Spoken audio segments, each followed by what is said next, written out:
Drop it.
Drop it.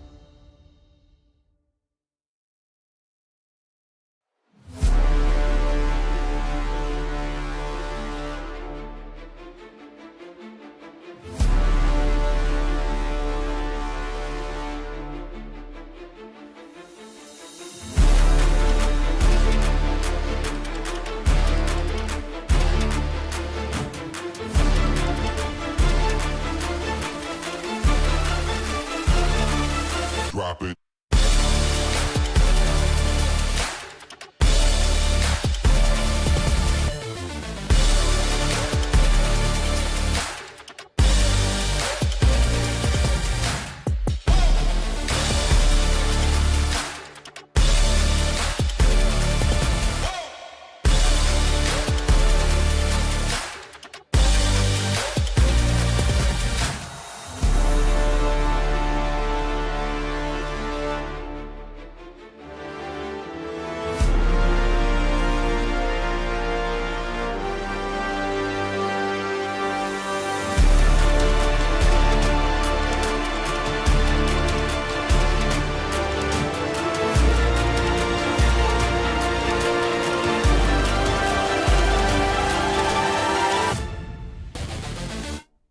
Drop it.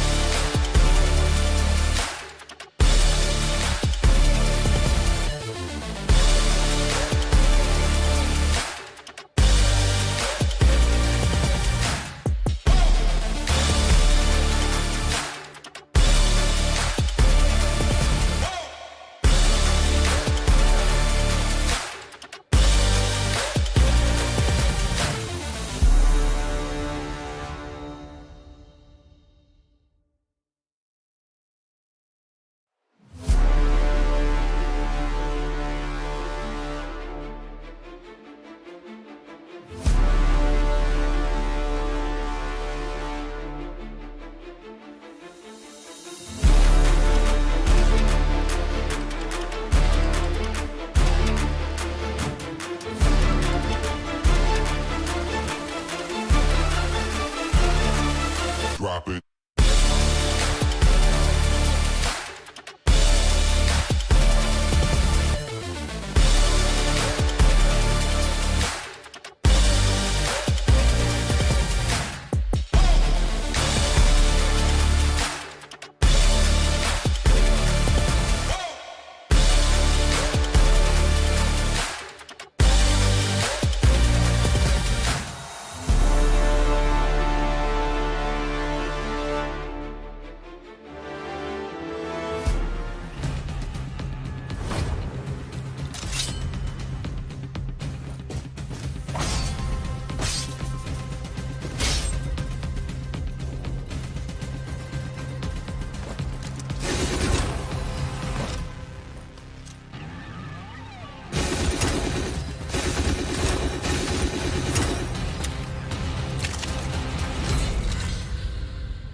Good evening to all of the good people and to all of the fans of Call of Duty Mobile. This is the Legacy of Champions Garena Masters, and we will have 6 teams who will be playing tonight. And before that, my name is Super Clark. I am your commentator. With me, my partner, Kaori. How are you, brother?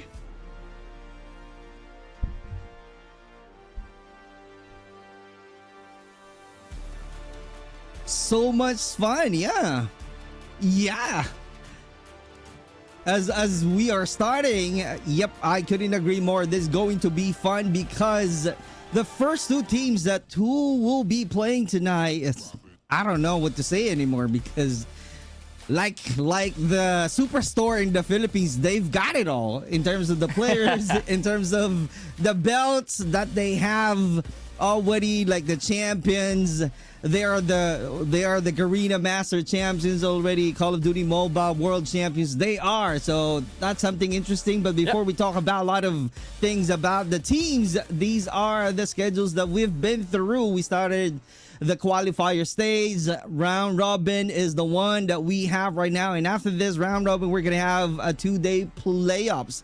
And definitely after this schedule, we're going to talk about the prize pool as well. So wow, how much is the prize pool? Because we started 130 teams, brother Kaori, and then after that we chose 7 teams for the round robin, and going on to the playoffs. Definitely we will be having the best 4 teams who will be battling the trophy of champion for Garena Masters 11. Yeah, and also you get to secure your Garena regional qualifiers. And here's your total prize pool, by the way, a staggering 40,000 USD, with 20,000 going to the grand champion. Also, second place receiving 9,000 USD, third place 4,000, fourth place 2,500, and fifth to seventh place would receive 1,500 USD. So no one walks away sad in this tournament. They all secured the bag. They will get all of the money that they need. Especially, we only have 6 teams who will be playing for tonight. So if they're aiming for, definitely they should aim the champion. And these are the teams, the participating teams that we have. DVK, OBLIVION, we have VİZUALZ, we have AMG, we have Legends, Rival Esports, Alula Club, and I don't know if I need to say this. You guys know already our champion, Elevate.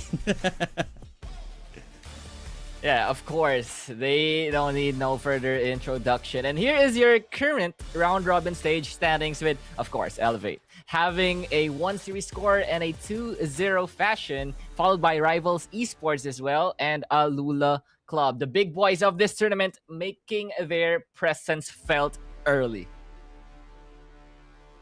Right, and I'm seeing some few teams doesn't have any losses yet, and some of the other teams on the flip side don't have any W, and they just really need to do a lot of work right now if they're able to experience the skills of their opponents on the first day. Definitely they need to adjust on how are they going to really exert a lot of effort on how to grab a win, especially if they're fighting against, you know, the champion or the previous champion of Garena Masters. Especially, we were going to start with DVK fighting against Elevate. Can you imagine that one? So it's gonna David be versus Goliath, man.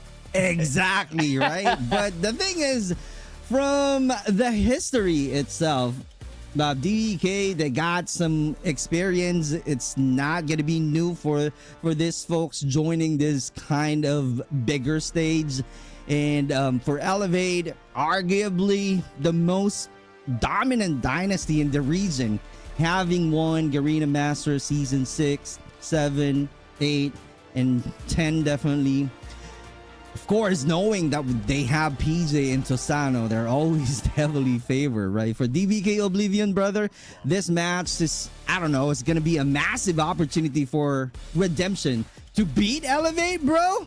Yeah. They should have perfectly kind of like execute their hard point rotations and disrupt the Elevate's notoriously aggressive S&D pacing. So let's see if that's going to be something that we need to or that we're going to witness to the side of DVK. Yeah, exactly. It's like finding a needle in a haystack when you're up against Elevate. But, you know, not to bring DVK short, but yeah, they've proven themselves time and time again. I mean, there are some outstanding players here as well. I mean, it's their whole lineup. It's they're part of the 1%, but they're up against us 0.001% in this case versus Elevate. So yeah, it's going to be a banger of a series right here. Will DVK find their rhythm early on, or will Elevate continue to dominate here in day number 2?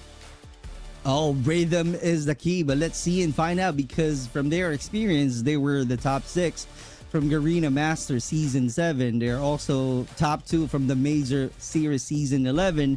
Legendary All In 2024, if you remember from I think from the Thailand, that's going to be they were top 2. They were also top 2 from Season 5, one of the qualifiers for the group stage. They managed to finish top 3 in the playoffs, and it only means that in terms of experiences, they got it. And they know already on how to control the situation, or how to put some stop in terms of the performance of Elevate, because they know already the Elevate, and for sure they studied a lot of all of the players and the strategies of their opponents, especially if they're fighting against Elevate. Yeah, I mean, the common thing here for Elevate is that, oh yeah, they have all of these achievements and all of the teams are looking at them. They have all the footage that they can review about this team, but still, up to this point, no one has been able to step up to them. So yeah, once again, we're going to talk about the possibility of DVK having that unpredictability heading into this matchup. But once again, Elevate, time and time again, they are aging like fine wine, my friend, as we head on to game number 1 of Elevate versus DVK. It's Hardpoint on Ascenda.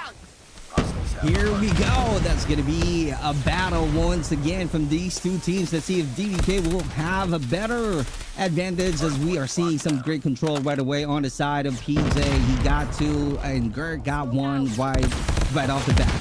Yeah, and this point is just tightly secured here by Elevate. I mean, you have Kalo just, you know, playing the point, and DVK nowhere close, only a 1 point for them. Managed to actually reclaim the hill, and, you know, trades all around the board.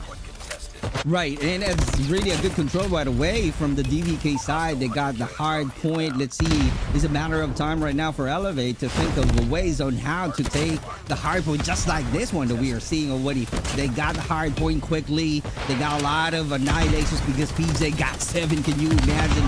They are controlling the higher ground. Yeah, he is on a tear, but DVK is holding strong onto this point, actually managing to even things up and possibly getting a little bit of a lead, while Gert trying to find something, but Kendi is there to stop him in his tracks. And I think they're going to play the retake here for the second point, as Elevate already established themselves.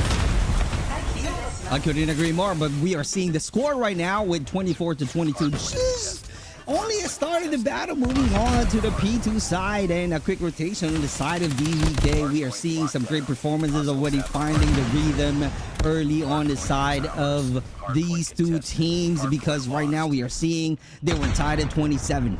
Yeah, tied at 27 indeed, and Susano trying to retake the point, but DVK still holding strong. But they are not going to win those gunfights. DM now for Yopi, finds 2 wins at exchange, and just tears through DVK. But Gert would find the answer, shuts down that DM, and now Elevate going to play for scrap time here, as DVK trying to reset themselves.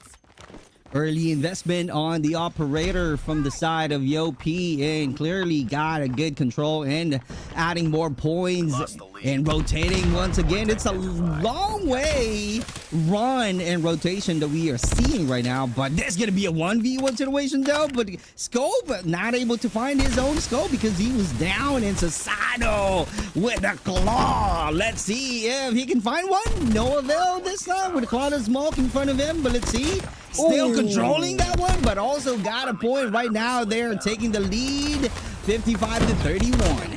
And now operators also available for DVK. How will they attack this point? Now Kalo on to this equalizer. They are still holding strong to this point. This could be a monohill for them. Gert trying to find one, but Kalo shreds past 2 members of DVK, and Elevate still in control.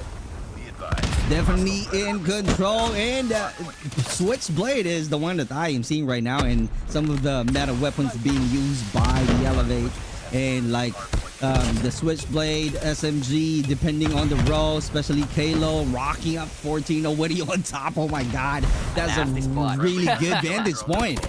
Yeah, and that would be a money hill for Elevate actually, and DVK, all of a sudden, they were shocked here with the gun fighting prowess of Elevate. Kendi on the flank, trying to find more, trying to reclaim the spawn. But for this next hill, it's going to be DVK in control. Right, and DVK finally finding a good spot. Definitely trying to invest some of the operator, but only got 2 Ps out there. And right now, finding the Elevate right here and having a hard time. Let's see. Oh, that's a close one. And close for the support, and at your back, it really works the flank. Yep, and now here comes Klo once again with a 2 Ps on that Switchblade. Hunter Killer Drone would be thrown out as well. Elevate still controlling this hill, and they are holding strong. Now Yopi would get taken out. DPK once again back on the hill. Can they stop the relentless pursuit here of Elevate as they are shredding through them? But hold on a minute, PJ with a Tempest, electrifying move from this man right here. Finds another Fury kill for him, and he is hungry for more. Trying to catch some more, and he will do so indeed. A huge damage and a lot of points, 22 total from PJ with Pretty, but it didn't work well though. But we are on a reset. We're back on to P1. DVK trying to hold on and still trying to survive, as you guys are seeing right now. The score is 103 to 61 as PJ being aggressive still. He got one, but being traded back and forth. We go from the kill feed, but so far the DVK really need to work a lot more right now in terms of position and controlling the hard point. You know, and at least DVK got some good time there on that hill. Right now, they're still claiming a lot of points, trying to, you know, shorten the gap here from Elevate, but Elevate looking to clear that point. Yopi in the shadows, trying to find with a hip fire, but wouldn't find anyone. They would get a scrap time, but will they play for P2? Let's see and find out, because right now Elevate still in control of the P1, but a good rotation, a quick rotation on the side of DVK, and Skull finding one already in. Another one, Kendi trying to control the P2, but loses the battle. Skull with a great Skull with a total of 17, but loses the battle. Yep, and for Elevate, they still have another EMP on their back pockets. Now, DVK trying to fight through this smoke. Can they fight against 5 members shooting at them? It's a shooting gallery, ladies and gentlemen. PJ pushing forward, but it find one. It's a nice shutdown coming in from Wadudu. Now Kirk would be taken out as well. Operator skills now invested for both sides. Yopi with this death machine, would he find more? And Kirk just got absolutely stomped there, and they are holding this too clean, too good for Elevate, and Yopi still not stopping. Now the spawns has flipped. Kalo still with the equalizer, trying to clean the point, and he will just go, and Wadudu would be the next victim as Elevate once again in control.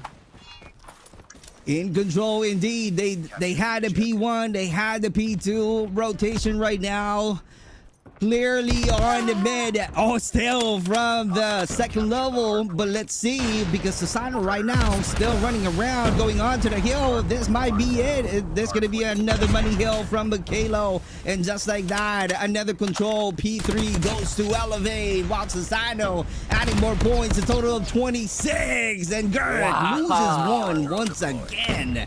And Elevate with this P3 control is just too good. PJ once again deadly with a Tempest and finds another. And DVK, they are struggling. They are trying to find the answers, but no answers can be found out at the moment as the spawn traps is coming in. PJ would get finally shut down, but Kalo being in the point, still standing strong.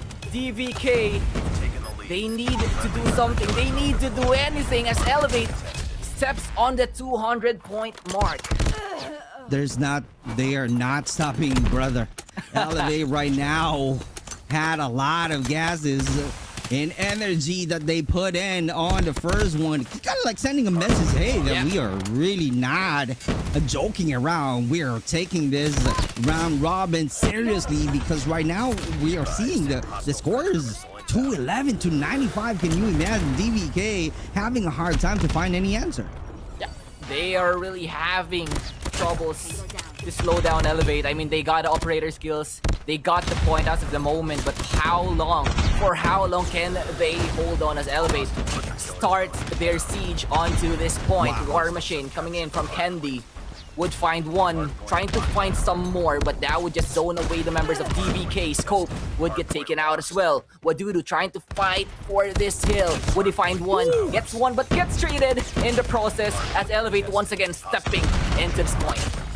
I keep on seeing blue from the killer feed. It only means that the Elevate keeps them performing. Though there are some few moments that we are seeing, you know, some drop downs on the side of DVK, which is really good though. But the thing is, in terms of the gap, looking at it, that's going to be the third time going back to the P1. Let's see how this is going to go. But we are seeing blue controlling the P1 once again. And DVK is really having a hard time how to stop the momentum of the Elevate, as we guys are seeing. Even if they're using operator, they're keep on losing the gunfight from the hands of Elevate. Exactly, the power positions, man, it's a beauty for the side of Elevate. All of them working like a well-oiled machine. And right now, DVK trying to find some scrap points here into this hill. But, you know, Elevate just everywhere at this point. Reed is also in danger as Kalo is waiting with the equalizer. Now Girk with the Tempest trying to make magic happen here in this one, as 4 points remains in this matchup. DVK still not willing to let go as Elevate would finish strong, 250 to 128. Now that's a statement of a match. Clearly a statement. That was really a great start from Elevate, elevating their performances on the first round. Clearly a huge gap on Hacienda getting the victory at the very end. What a battle for the hard point. It was clearly a dominant and phenomenal performances on the side of Elevate. Well, you have to give it to Elevate. They are called, you know, the hard point kings for a reason, and this is it. If you're going to look at this stat sheet, everyone from Elevate did their part. 36 from Susano, 39 from Kendi, 43 for PJ, Kalo got 42 as well, and Yopi with 47. But, you know, looking at DVK, you got Reed almost dropping a 40 bomb in this one, 39 and 37. He has been outstanding throughout that fight, but, you know, firepower coming in from Elevate, just too much for one man to handle.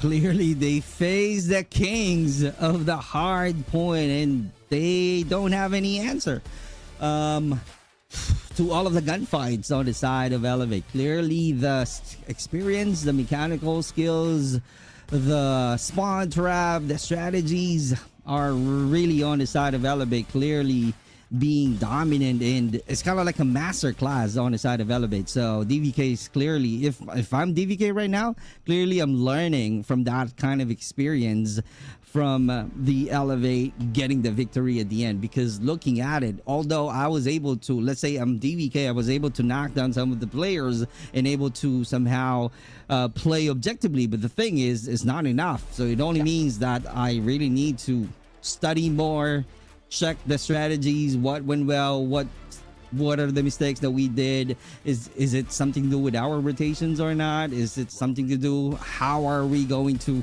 really control the players of the Elevate, kind of like that. Those are the things that they really need to study, so that you know, they will have a better chance in the future fighting against Elevate. But who knows, this is the first match only.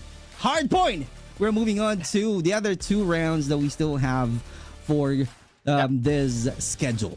Yeah, exactly. And for the next match, we are actually heading on to Search and Destroy, a much more slower pace of a gameplay. So I think DVK can possibly take this time to reset. You know, I think they got the individual skills to, like, you know, at least match Elevate. But they have to step up. They have to do more because in the previous years, or must I say, yeah, in the previous years, Elevate was like, oh yeah, they're very good on hardpoint, but they got flaws in their search and destroy. But Right. in this current form of Elevate, search and destroy is looking scary for them. They are performing too good and search and destroy. So yeah, without further ado, I'ma just tell you, here's the match MVP. It's Kalo. Man, oh man, was he phenomenal in that match.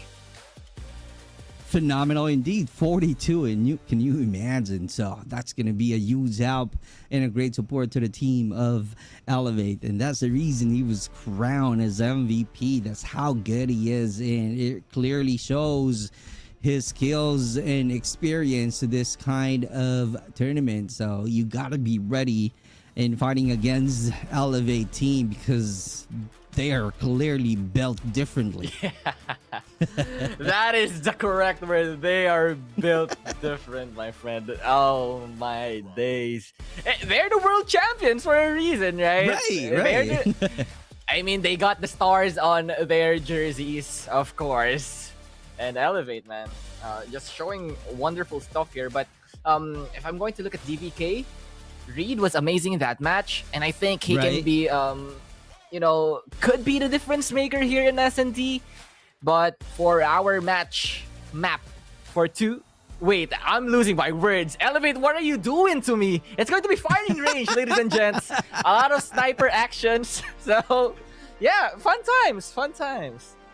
Yeah, why not? All right, firing range on the map for our match too. We're talking about how crazy indeed Elevate is. They got a good momentum already by winning with a huge gap in terms of score on a hard point. Moving on to the search and destroy mode.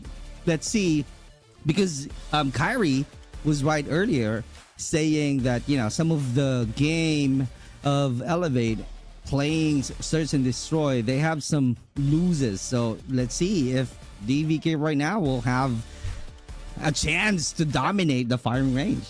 Yeah, because S&D is one problem because they have to head to control after that. If they manage to actually extend the series. But once again, ladies and gentlemen, here is game number 2 for Elevate versus DVK. It's Search and Destroy.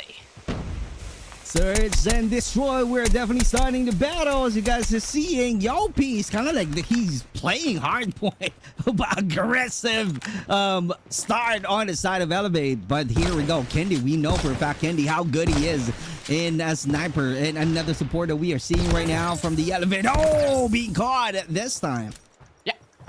Early trades for both of the teams. It's from the SKS. Wow. But right now, Elevate just playing it slow. You know, PJ has that spot. Could be spotted anytime soon. But they have to be very careful with this one as Yopi finds another. And Reed is there for the trade. 3 versus 3 now for Elevate and DVK. A close first round. Not that much action. Just trying to feel each other out. Checking the perimeter and also how are they going to really commit if they're going to push in now, especially choosing the side. Is it going to be B? Because we are seeing Elevate got a control of the mid. So let's see. And they got a good aim already. Susano, right now you got to be careful because Susano, once he's in position, there's no way for you to be able to get a W. But let's see how this is going to go because Elevate right now, Susano clearly guarding the B side, but this time it's gonna be a 2v2 situation though. Let's see what's gonna happen. Kirk could find Kalo. Susano would find a trade. It's going to be a 1 versus 1. Wadu versus Susano. Wow. 20 seconds left on the clock still. Plenty of time to play with. Susano going to spot Wadu, but he is not going to find the shot as that is the first round for DVK. A nice start for DVK.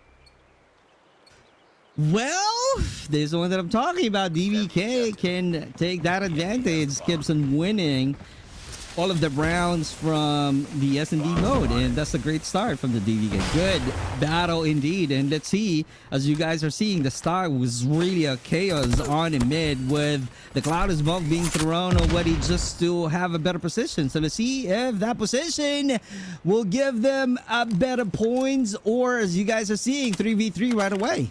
Yeah, and we can see a potential pincer maneuver here coming in from the side of Elevate, but Soya would find Kalo at the right timing, and Susano as well would fall down. It's now up to Candy. Hit marker, but finds one in trade. But then again, DVK. Okay, they are showing a lot of promise here in this S&D with a 2-0 start.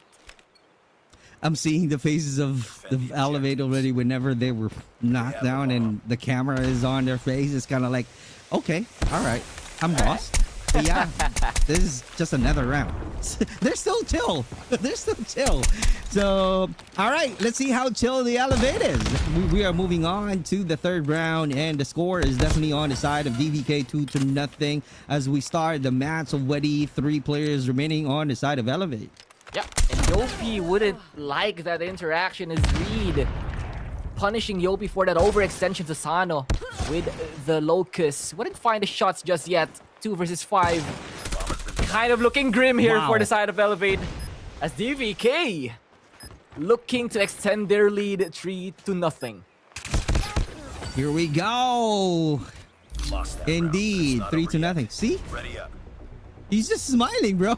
He's smiling. Good times. And I'm like, he's like, okay, all right.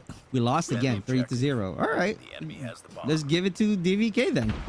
But let's see, who knows? We might be seeing another good performances on the side of Elevate. They keep on doing the same thing, controlling the mid with the frag and also the smoke. There you go. On the side of Elevate. And finally, they got a good 3 first annihilations. And just like that, with close quarter battle, Soya got a win.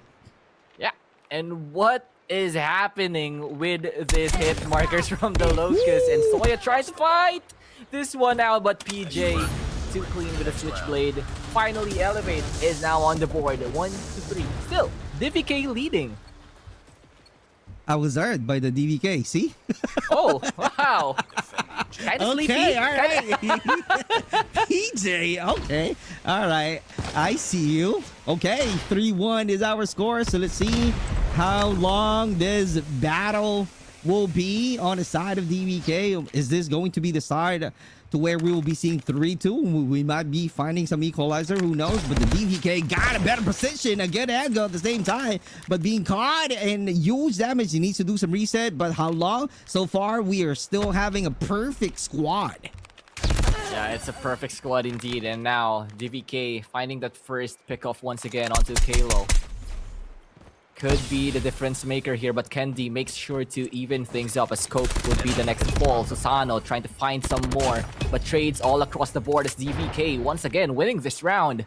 It's now up to Yopi and Kendi in this 2v3. Let me ask you, Kyrie. Is the mid control always work in firing range? It depends. If you get spammed out by the SKS, probably not. Okay, all right, because that's the one that we keep on seeing from the Elevate right now. But they changes, though they won the gunfights. They started with 3, but this time is gonna be a good win on the side of Elevate. So 3-2. So who knows? We might have an equalizer on the side of Elevate, but let's see if they're going to do the same thing, because you know, 2 rounds or 5 games already, they keep on doing the same thing. So are they going to change? Maybe is this going to be the mid control? Because right now we are seeing that they just only need to win one point and then somehow change their approach. Let's see and find out. Yeah, because I think Elevate is getting a good read onto DVK with their strategies, but you know, just as we are speaking, DVK now up in numbers once again. Another 2v4 situation. Elevate won the last round, but I think it's going to be hard now as Yopi standing alone in the face of 4 members of DVK. All right, he's really going to be hard for him, but let's see. He got a sniper. Finding some intel, no avail yet. No one is moving on the side of DVK. Not moving any muzzle at all. Surprise! Yopi! But also a good shot right there. But, you know, it's kind of like, for me, it's, I call it diversion. It's like, for me or for the team to know the location of the last player, which is Yopi. Yeah, and DVK, another strong round for them, you know. Keeping their lead, keeping their momentum as Yopi trying to find one in the mid, but wouldn't find one just yet. As here comes DVK trying to push for a long, but they would get punished by Susano. You still have to worry about Wadu being in that container, so they would need to clear this man out or he will cause a lot of damage. But Kendi making sure that this round ends very, very shortly as Elevate closing the gap, now 3 and 4. All right, good win, and that was really a devastating loss on the side of DVK. But let's see now, DVK still leading. We still have a lot of matches or rounds for this battle. Same positioning on the side of Yopi, controlling the mid right now. We are seeing hard A position and lost the battle right away. We only see 2 soldiers remaining on the side of Elevate. Let's see how this is gonna go. How are they going to keep the position as PJ knocking down another soldier of DVK, and that's a good spot. But Scope, let's see how is he going to finish, because PJ clearly still at the mid. Yeah, I mean, Scope this round was phenomenal. Finding 3 frags for DVK was the biggest issue. And now PJ trying to fight for this round. It's not over yet. 30 seconds left on the clock. With 2 members in front of him. PJ, what will you do? Oh, that's going to be hard. He has no choice but to push and definitely find a ways and now to make a point. But right now it's going to be impossible. But let's see. Elevate doing a lot of impossible thing, but this time Gert stopping him out, and we have 5-3 is the score. Yeah, 5-3. I mean, I think DVK would end this half holding the lead, and they will now try to slow down Elevate in this attack side. Now Kendi just holding this angle. Wadu, don't stand up. You could lose your life, my friend. I think he saw Kendi already, so they got information as to where the sniper is, where the plant could be going as Elevate. Trying to navigate this A site. 2-1 is the split. Moving on to the A side right now. Heavy A on the side of Elevate, finding one. Kalo, that's a good start. 3 players remaining on the side of DVK going up, but too slow because Scope is out there. Kalo for the trade. Back and forward we go. Let's see how are they going to finish this one. Yeah, Soya, the last hope for DVK for this round. But I think Elevate, God is in the bag. The patience from this team, PJ, with the with the punchies, of course, my friend. With the punchies. And he's just looking there astonished with the magic that has happened. Defend the objective. That's an easy kill indeed. 45. Let's see how this is going to go as we start once again looking at a map that's going to be going on to the heavy B long. So let's see. 4-1 split is the strategy of the Elevate, and the DVK right now about to push through and checking out and trying to find a good positioning. Let's see if that will work out, but PJ with a flank, and it really works, knocking down 2 soldiers already remaining, and the answer coming out from Reed. And Reed, he has been the magic man here for the side of DVK. Does he have any more tricks up his sleeve? As he is facing 3 members, but Kendi weak to shut him down. And now we have a tie game, ladies and gentlemen, 5-5. DVK Elevate duking it out. Equalizer The enemy has the bomb. from the game. 5-5 is the score as we start another round. Let's see. 2-1 split once again inside of Elevate. controlling the mid from the DVK. They got a good aim. They got a sniper. Let's see if they can close out the sidelines. And there you go. Scope finding that early trade onto Candy. Now that is what DVK needs. He needs to find more though, as Elevate has already claimed the site. Bomb has been planted for the side of Elevate. Now DVK, how will they retake? Let's see what's going to be the new plan of DVK right now. What a regroup that we are seeing going heavy on the A side. But you got to be careful. It's a flood, it's a flood. Pushing through. Oh my God. That was really insane. But Susano finding all of the teams or the players of DVK, killing them one by one, and Raid is the only one. You gotta be ready because of the damages that he took, and just like that, an easy knockdown from Susano, taking the lead on the side of Elevate. And Susano in that round finding 3. He made that round painful for the side of DVK.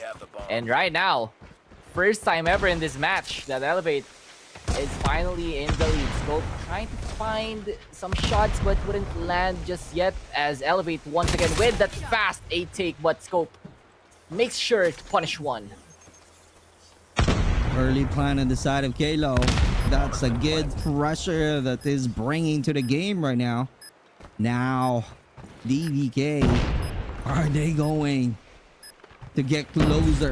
They need to find one. They need to find some answer. 30 seconds. Still the same strategy that we saw from the previous round. Going wild and crazy with a 2v1, but the H is really evident right there. But Reed for the flank finally got a win. They just really need to finish the battle. And just like that, DVK once again, we are tied. They are That's still alive, my friend. They are still fighting for this one. As you know, it's a good feat already for DVK, showing promise in this S&D. Now, the only thing left is for them to actually close things out and take a map of Elevate. Now, Elevate still with that A push. Still unstoppable. Still no one has been able to punish them quite clearly. And as of the moment, no pickoffs from Scope. So it's going to be a clean 5v5 here. A lot of patience, brother, on the side of DVK, because they keep on having a great sidelines. They know already the positions of the Elevate. But the thing is, whenever they do some peak, it's going to be endgame right away for them. And that's the reason we are seeing another lead on the side of Elevate. 7-6 is our score. Let's see if DVK will be changing, because right now their strategy is not really working. They really need to talk about it. But we are seeing some aggressiveness right off the bat starting this round. Yeah, I think they got the read onto that A hit that Elevate has been doing quite frequently, and Scope wouldn't find Candy, and Candy wins the sniper duel. Wadu still in a very peculiar position, but PJ would peek out, but would get punished instantly as Susano finding 2.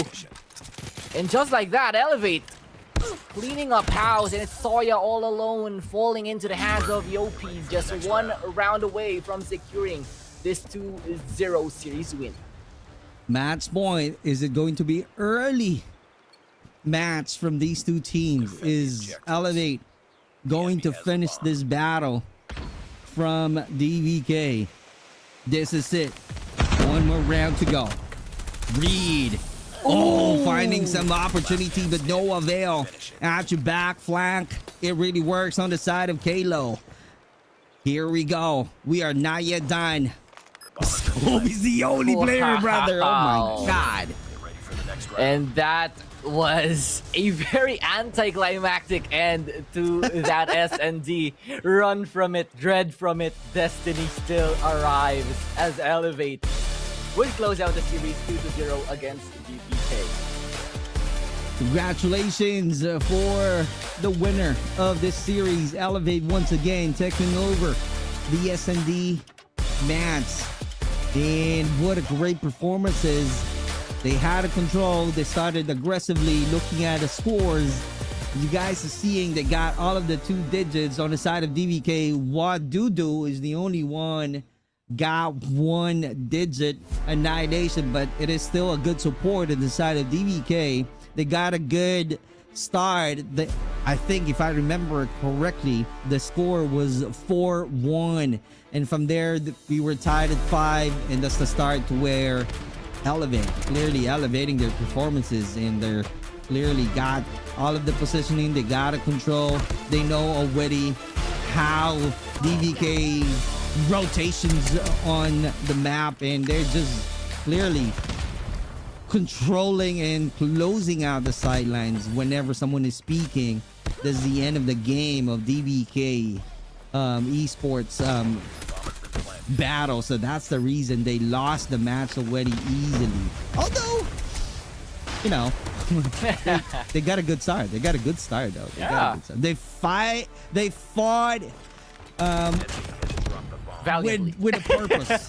they fought with a purpose. That's the reason. That's the word that I'm looking at. Just to make sure that it is still a positive though, because you know their effort, their skills won't be wasted, because I know for a fact that they did their best. And so that's the reason why they fought with purpose. They got a good start, 4-0, but they fell short still at the very end.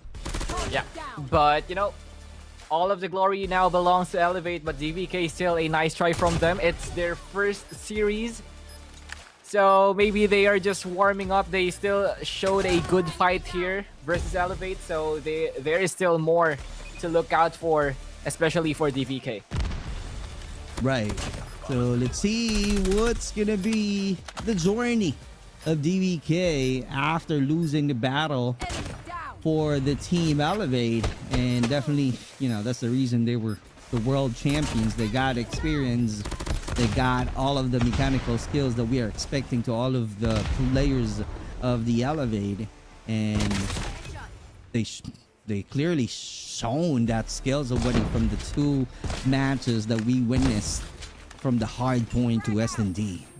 Yeah, still flawless here for our champions as Elevate 4-0 in this group stage. So that speaks a lot from their performances. And yeah, I think this is just one of those days where you just have to like, yep, it's Elevate. And they are your series winner, ladies and gentlemen. Here you go. Congratulations to Elevate. A good start, a quick win, I should say, rather. A quick win from the Elevate. They maybe they're just, you know, saving all of their energy so that they can strategize once again to another day, because they will have another day of battle. But before that, we are showing you the match MVP, no other than earlier Sano right now is Yo P. 58 elimination. What just happened? Series MVP, we have Yo P with 58. Clearly got... I don't know what to say anymore, bro. Yeah, he got it all. He's got it all. He's got it all. He's very talented. That's the reason he's the MVP. Let's head over back to the match MVP, brother. Of course. What can you say about Susano?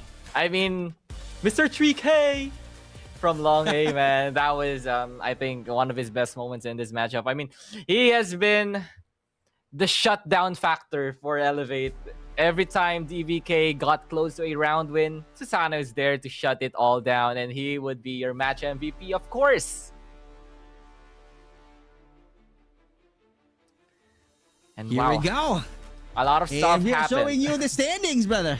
Like you mentioned earlier, the Elevate got 4 wins, and the DVK doesn't have any. They got 2 losses, and they still have another chance though. Tomorrow, I think they have another schedule tomorrow, and they're going to fight against Alula Club. But the journey doesn't end today, because they will still have another chance. Yep, another chance against another Titan.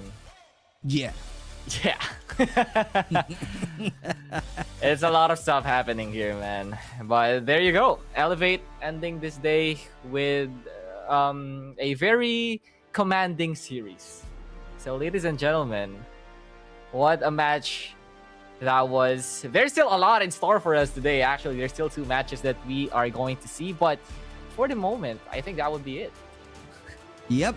So let's see how this is gonna go, because after seeing the best 2 teams, they're opening, you know, they're opening tonight's battle with a bang, like showcasing how crazy and wild the battle from the Hardpoint and S&D and Elevate, clearly dominating those 2 matches, and that's the end of the series from the DVK and Elevate. We are moving on to AMG.NL and the Legends. But before we witness the battle and the greatness of these 2 teams, we will have a quick break. We'll be right back.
And we are back once again, ladies and gentlemen. It's Call of Duty Mobile, Garena Masters, and OMG.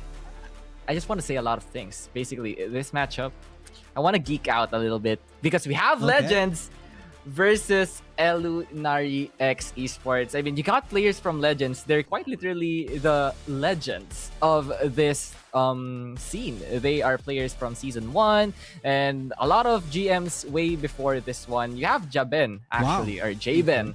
And you have Tamayo and Van Lu spearheading this team. But they're up against this is kind of a pass in the future kind of matchup that we have here. So yeah, expect a lot of gunfights, of course. It's Call of Duty, ladies and gentlemen. Interesting battle though, so it makes me somehow think on what's gonna happen next, brother. As you mentioned earlier, the experienced players that we have, or I should say pro players that we have already. Some of them are clearly on the scene already, so they know what is going on, and they just really need. Oh, by the way, brother, since you mentioned they got, you know, some of the experienced players, the question there is how they build their chemistry as a team.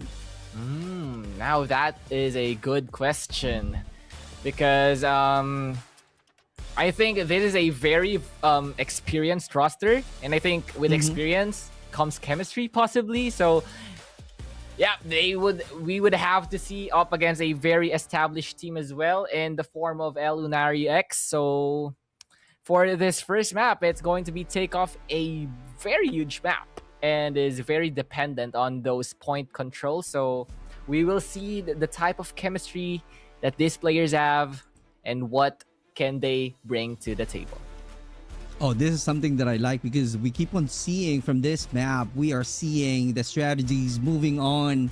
I mean, there's keep on staying on top because which is really an easy target. Like, you know, we keep on saying in playing Call of Duty Mobile, it's easy to look down than to look up. And that's the reason we keep on seeing high ground control to majority of the players, but still depending on their playstyles, because we are definitely starting right now, and that's the one that we are expecting if their playstyles will be high ground. But so far I don't see any high ground. It's clearly a ground battle, brother. It's a ground battle, quite literally. No one still, you know, in position in the scaffoldings and onto the second floors. But as of the moment, it's a lot of chaos in the point, and that would be Legends taking advantage in this one as AMG.NL. Wow, that's a lot of names. But yeah, a lot of gunfights as well happening currently as Legends getting comfortable in this P1. Right, and they got a control, they got a positioning, they're not taking good care of someone, if there's someone might be doing some flying because they keep on rotating on the P1. They got 25 points. Can you imagine? That's a huge gap right away. It only means that the AMG or the Team X clearly needs to adjust their playstyles or somehow talk about the strategies not being aggressively. Maybe they're just gonna use the high ground this time, and once we change to the P2 like this one. But the thing is, Legend really quick in terms of rotation, but AMG.NL RG, I don't know what kind of IGN is that one, but yeah, a lot of letters. But indeed, there's a lot of back and forth trade that we are seeing from these two teams from the P2. Yeah, I mean, Legends still at the moment currently holding this point, and X, they need to find something because the score is not looking too good for them. Almost a 45-point lead, and now finally they are on the hill. Now they would try to defend this one, but Van Lu overstepping would get punished there by RG. Dioric now with the nade, just trying to find damage, trying to find control as X. They are holding on quite well onto this P2, but Legends finally regained that point, and Jaben finding two at the backside is going to be a disaster for X. Clearly a disaster on the side of X. This time high ground that we are seeing from the side of Legends. Truly Legends in terms of scores right now, and that's really a huge gap with the answer on the side of Team X. Here we go, close quarter indeed. It really works on the side of AMG, but the thing is, Legends clearly living out to their names, clearly showing that why they're calling themselves as Legends, because they wanted to make sure that they will have their own Legends for this kind of journey, performing well. And just like that, 66-29 with the operator being invested, and he got 2 Ps with a claw, adding more points, adding more damages. That's insane. This time an answer on the side of Team X. Yeah, and as you can see, Legends still not using their operator skills, while X used it all up to claim that point. And now Legends trying to get that scrap points, that spare time remaining onto that hill. They are pushing out the members of X, and they would be playing for the next point as RG would get punished. Van Lu having a fantastic game, would find a spawn here, but would get punished instead. And now we move to P number 4 as Ginch with the equalizer trying to clean things up. He has been detrimental for the side of Team X, and he is just pushing in. He is just raining down bullets, but finally gets shut down as Ange trying to find something with the war machine, but gets shut off instead.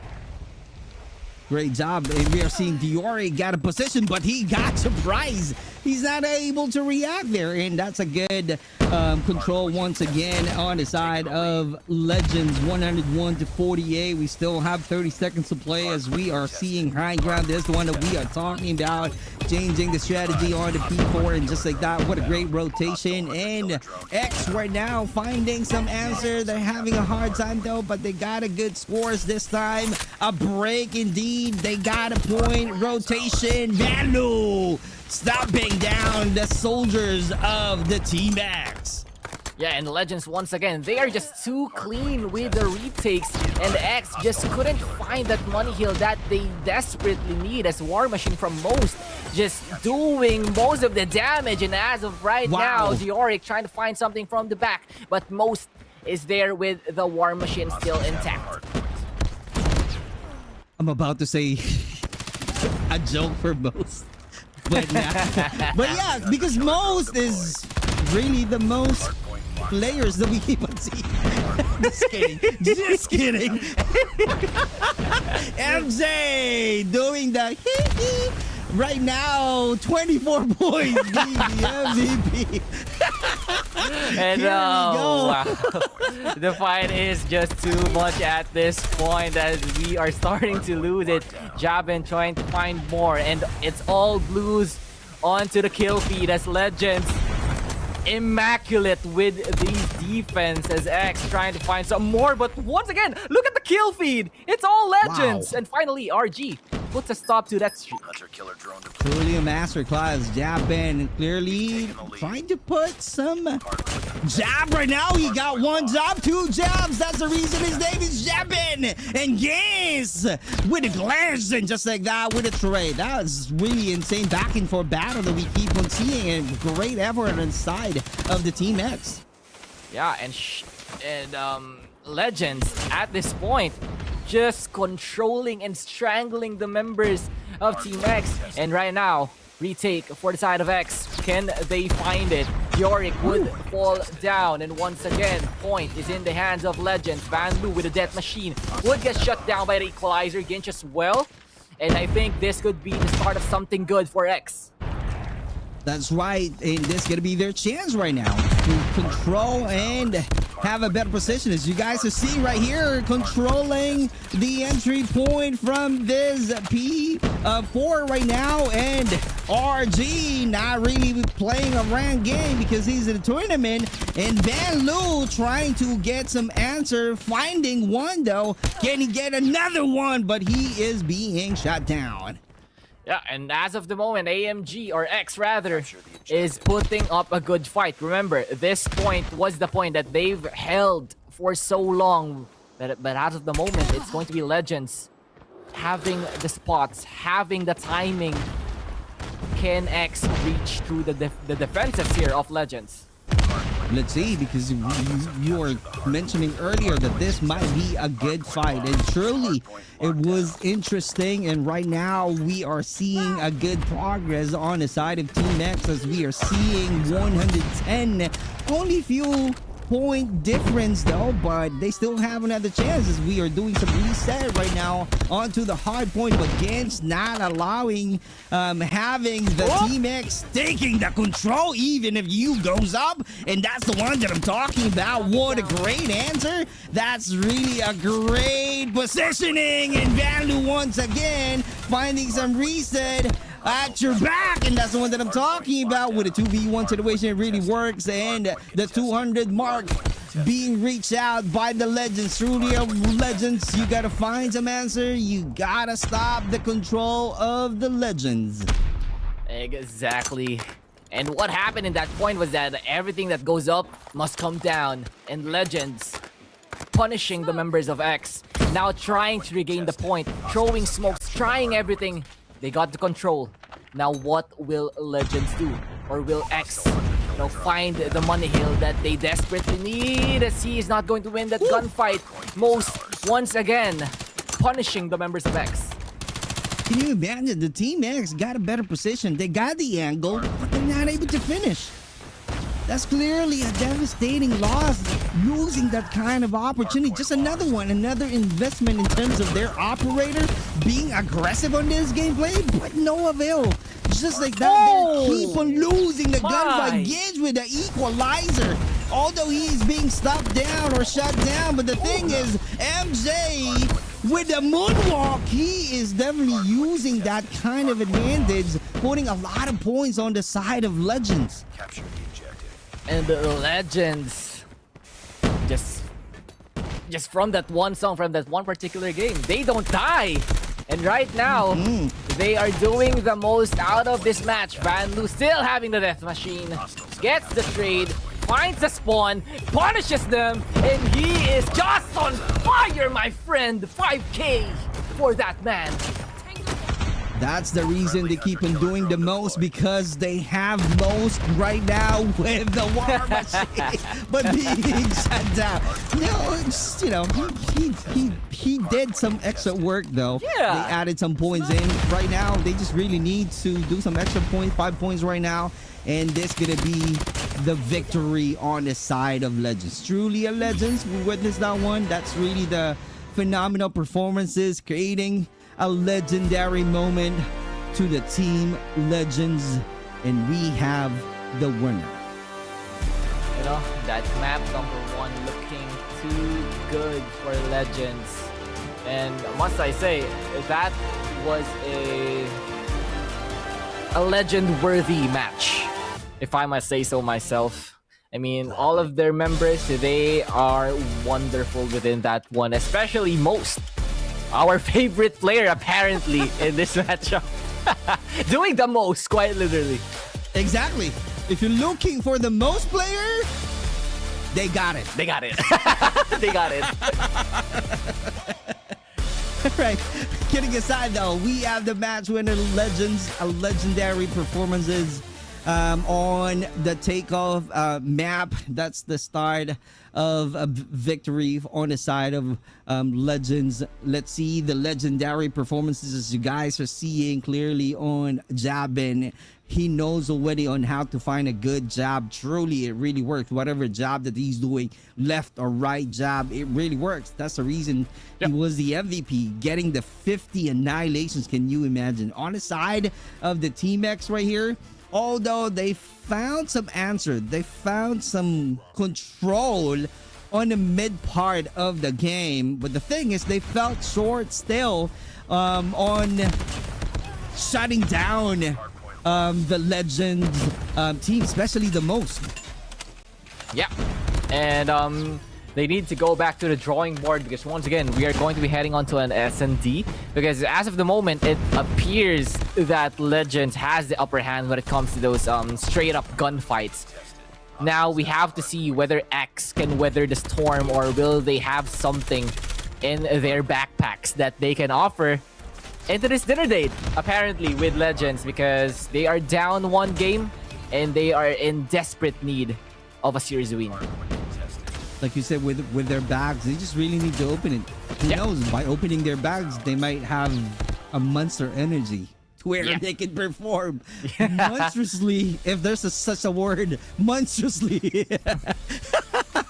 On round 2, search and destroy. And definitely we're gonna go back to the firing range, and we will be seeing how crazy good they are in using the sniper. On the side of Legends, definitely the sniper is the key. Let's see if most will be using the sniper, or on the side of X, if Miku or RG will be using sniper. Let's see how good they are controlling the situation. A battle of sniper skills right here. Exactly. I mean, what if most got the? This is speaking if The most if skills. if Legends Just kidding. if Legends won the series, what if he got the series MVP? Will he be the most legendary player of Legends? Or Who knows? Yeah, it might be, bro. It might be. He might be the most legendary player. So if you're looking for the most player, definitely they got from the side of legendary. But the MVP of the match, Jabin. He knows how to job. I kid you not. He knows. He definitely practiced that one Yep. from Manny Pacquiao. So Jabin got the job done. yeah, You know what I mean? the jab man. The jabs. There's a lot for this team. Yeah. You got most. You got Jabin. Man, this is a fun team. I mean, Legends putting up that great of a performance, and also Jabin. Yep, 50 bomb, by the way. 50 bomb at a tournament like this. This man is on a mission. Indeed, clearly, all of the players from the Legends, they are all talented players, and they got a player who knows how to do the job well, like Jabin. They got the most players, and they got also the most talented player, which is MJ. You know, he is the history. History. And he knows how to do the moonwalk. But let's see Yeah. if MJ will be doing some moonwalk in the firing range. Let's see if that will work. And once again, for the second time tonight, we are heading back to firing range, folks. And you've seen some crazy action within this map. Let us see if we are going to see more, as Legends only one map away from securing this series. And you got here X, you know, they are trying to extend this series for their own good. I think this is going to be a very close one, possibly or potentially the first overtime that we got in this tournament. But let's see.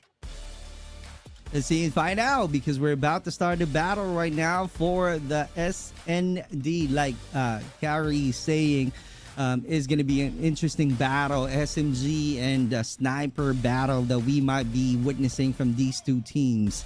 And although we know for a fact that the Legends got the talents, the question there, if X will be doing a lot of crazy stuff, if you know what I'm talking about. Because, you know, Elon Musk is crazy right now. X, the one that we are seeing right now. Let's see if they're going to be wild and crazy in terms of their performances. They should. Exactly right. Because they need to get a win. They need to get a victory, because right now they're down at 1. Yeah, they need to get the most at every round. Not just most, the player from Legends, but they need to get everything. They need to get everything. Especially if they want to extend the series, they need to set the tone, and they need to set it now, because Legends from that game number 1, too dominant. And once again, we are now back to the action. This is the map number 2. It's going to be SND on firing range. Let's see if they're going to extend. But Van Lu getting one right away. But 3v4 situation, that's an early annihilation. Let's see how this is going to go right now, because it's going to be a struggle on the side of Legends. They were surprised from the attack and the aggression of the Team X, and just like that, RG with a good sidelines, but he was the one who lost the fight. Moss is right there, and Laps definitely not going to be tired because he knows how to do laps. But let's see if that will work tonight, as we are seeing with a 2v1 situation. And most with that sniper shots, man. Too deadly, but jabbing as well. 2 piece for both, and Not over yet. look at that. Yeah. Look at that expressions coming in from Team Legends. They know they got that round. They are confident in this one. But let us head on to round number 2. Let's see what changes. Have the bomb. Let's see if there will be any changes. You guys are seeing all of the utilities being used right of the bat, and they keep on going heavy on the A side. But looking at the Team X, they got one trying to control the mid, but it doesn't work though. But right now they're transitioning to rotate to the A side, but loses 2 soldiers already. So let's see how are they going to adjust, because it might be going hard right now to find a way to penetrate, especially the container. Yep. Because this is just a sealed off site for the side of Legends. And now X trying to find that opening, a chip in the armor, if I might say so myself. Laps finds MJ. A good opener, but Ginch quick with the trade, and most once again with a 2-piece in this round. Ready up. The most highlight on that round goes to most because of that good flank. And the score right now is 2-0. That's a good start. Being a legend, playing the S&D firing range. Now the question is if the X will have some answer. Are they going to put some check mark in terms of their performances tonight? Because they really need to put a check in terms of the score, as the Legends clearly leading with 2 points. And now Jabin would get found, as Yorick would be the one to secure X their first round in this search and destroy. They need to find their X factor, man. Yeah. Because the fight's still close. They still got a shot at this. And we are seeing glimpses of hope coming in from the side of X. There's a positive hope that we are seeing from the side of X, and truly after changing the X to check, we are now at 2-1 in another round that we are seeing starting the battle, going heavy on the A side. X still controlling the mid part. Let's see how are they going to rotate. It's a good thing though, there's another one guarding the B side. Oh, one wrong peek though. It might be the end game, but RG still taking some time. Rotating still, they got a mid control, but you don't need to be aggressive though. But in terms of positioning, brother, I'm gonna go with the Legends. They got one. Yeah, they got one, but position, bro. It's going to be a 5 versus 3, and I think that X is just going to run through them as one member. MJ too far away to stop this defuse, as X even things up. Great job on the side of X, finding some equalizer. Finally got a good chance and a great glimpse of hope, like brother Carey saying earlier. Truly positive experience right now, and they got the momentum. Now are they going to carry the momentum on this next round? Yeah, because right now you can see Legends trying to adjust their gameplay. They got punished for 2 rounds straight, and we know that X right now is very much on fire, but most finding a trade. It's a 1-for-1 though. Still a very close round. Bomb still hasn't been picked up yet for the side of Legends. And Laps just waiting patiently at this A site, waiting for the right opportunity, but RG would find most. And I think that is a big damage to the side of Legends. Truly a big damage. Let's see if Jabin will do some revenge. He got a good positioning. High ground, decided to go down though. 3v4 situation. We still have a minute to go, and this is gonna be the perfect time for MJ to say hee hee. And because of that one, he got his own moonwalk. Got the better position. Oh, he's doing Oh, look at He's doing moonwalk. MJ doing MJ things, man. Legends and X providing a very wonderful fight. A very long round, 3 versus 3. And I think it's going to all fall down onto this B site right here. 30 seconds, though, to work with for the side of Legends. But I think X is ready for whatever fight they must face. Plant comes in from Ginch. Miku still not pushing. Finding Ginch, and he would find that one shot, one kill as MJ. It's just close. But bomb still hasn't been planted for the side of Legends. And this could be their biggest mistake yet. As Jabin trying to fight this one out, but to no avail. As X Next round. now in the winning column. 3-2, they got the lead. Now, I wanted to understand, brother, and check your expertise. Defend the objectives. Why The they enemy were has the bomb. late planting the bomb. What are the mistakes that the Legendary made on that one? Yeah, because essentially they want to run down the time so that X would rather 20 seconds, rotate yeah. to A, yeah. But in that case, X got the read onto them and they got punished heavily for it. Oh, okay. There we go. The expert Carrie is saying and explaining the gameplay that was just happened previously, but we are moving on to the next gameplay. Let's see if that mistake will be corrected by the Legends. As we are seeing right now, we only have 3 soldiers, 3v4 situation on the lead in terms of number of soldiers from X. In terms of positioning, they got a good sightlines though. But the thing is, are they going to push in or not? As we are seeing, hi, hello, what just happened right there? And Jabin got a good job. Can he get 2 Ps though? Rotating, doing some reset. Still, bomb not planted for the side of Legends. That was a collateral coming in from X, slowing down Legends. Now being forced to fight this fight with one short hand. 38 seconds remains on the clock. Jabin, rotation being made back to A. And Most trying to provide coverage for the bomb planner in this case. You gotta be careful. RG's right there. Here we go. That's the one that I'm talking about. Jabin clearly trying to make a play. Let's see if that's going to be a better position. Is this going to be the perfect time? That's going to be, might be too late. Once again, we only have 12 seconds. Can he extend it? Here we go. He managed to extend it. And just like that, Jabin is about to get a win. Is this going to be a clutch? Here we go. Another one. 2v1 situation, bro. This is it. Might be an tied to 3. And this Jabin Most combo is deadly. Winning that 2v3.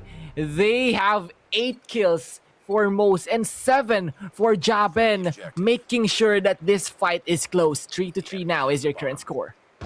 Most job being given to the Team X. Yes. Gotta win at the end. Oh, this is really interesting. I so love it. And just like that, we are definitely starting, but ends clearly getting being the first blood right now. So interesting start. We are tied at 3. Still early though. 1 minute and 30 to play.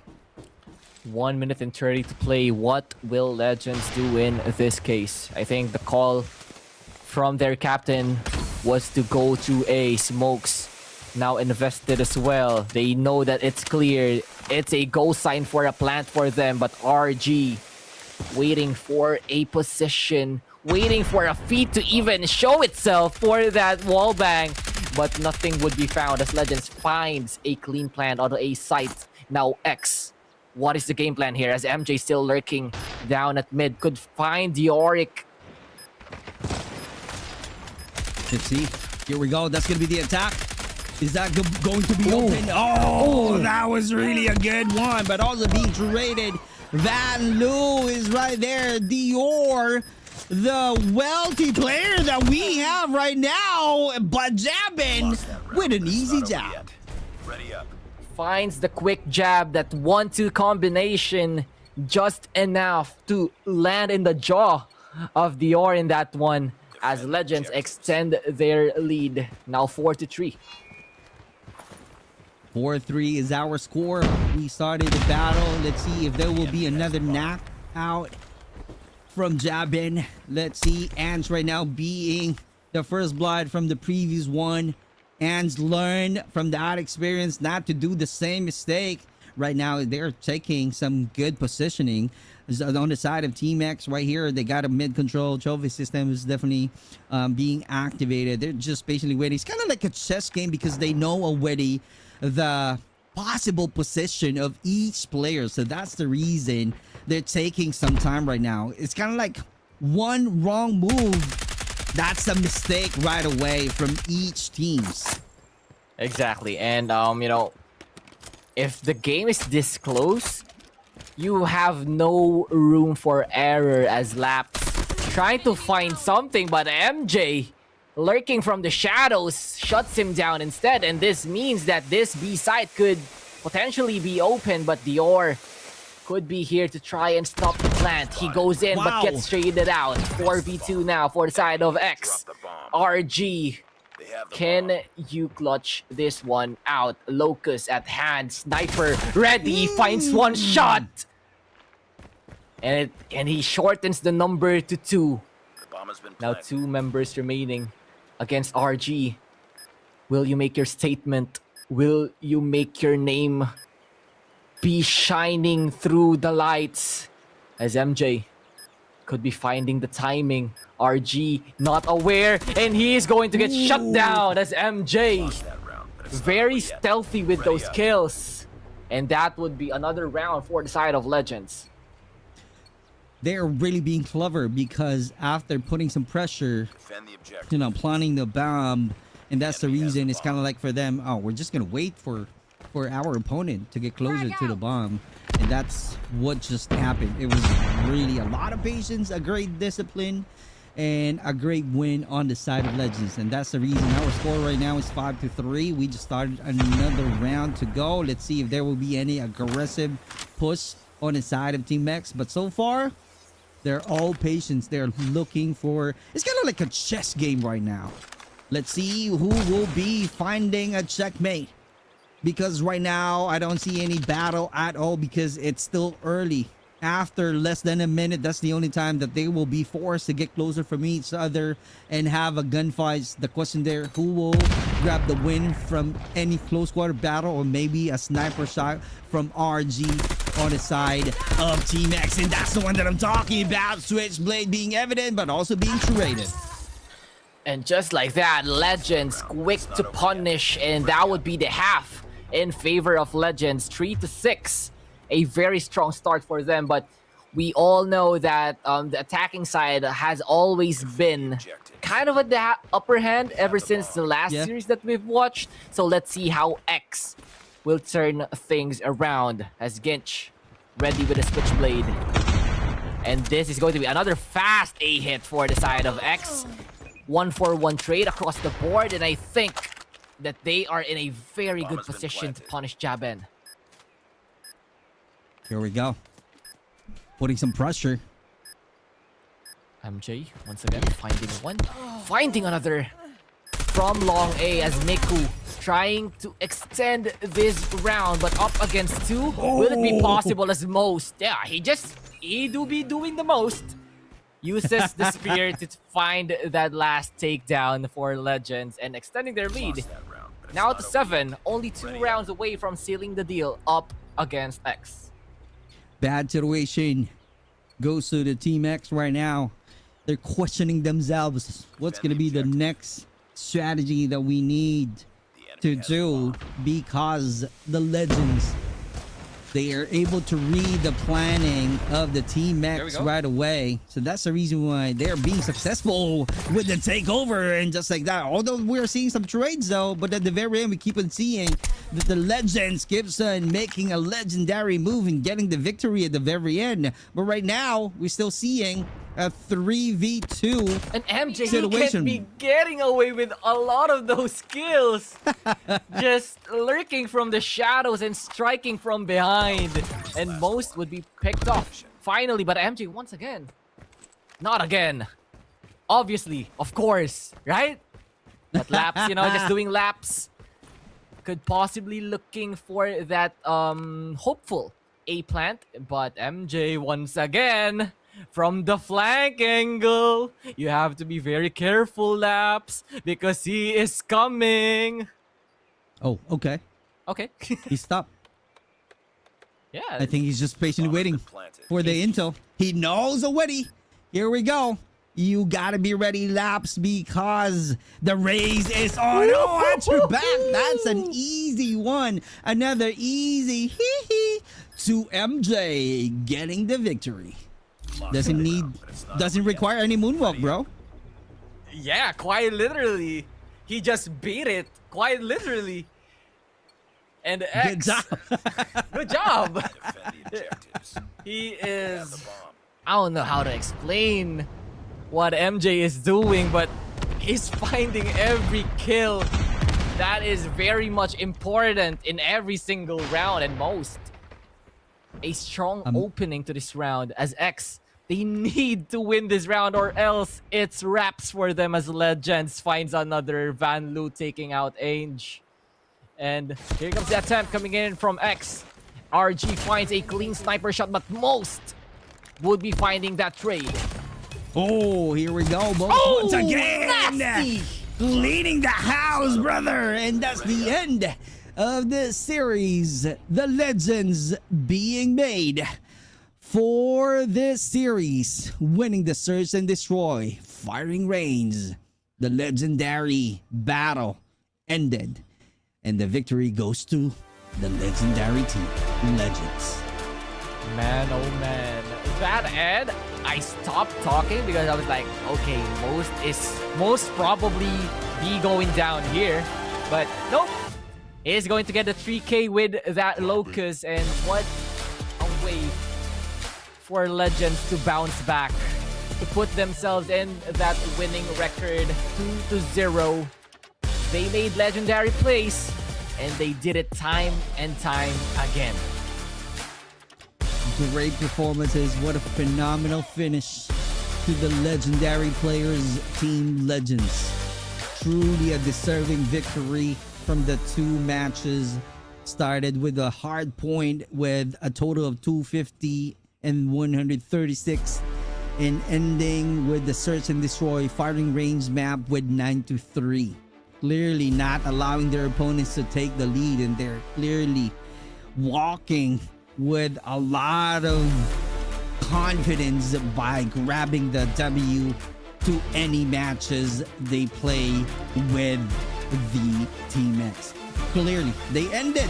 They're not allowing the Team X to put a check mark from any matches, from any rounds, and that's the reason they put another X to the Team X.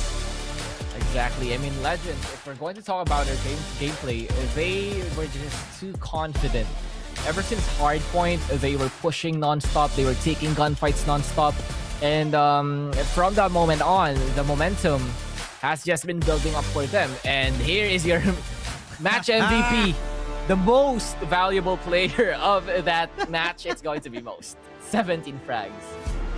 This man I don't know what to say. legendary. It suits him. It's It suits him, bro. The most valuable player. None other than Moz, and definitely he clearly supported his teammates. He got a lot of great positioning. He clearly Drop it. showcased how good he is in using the sniper. If you remember from the last round, he did 3Ks using the sniper. It was also a close quarter battle.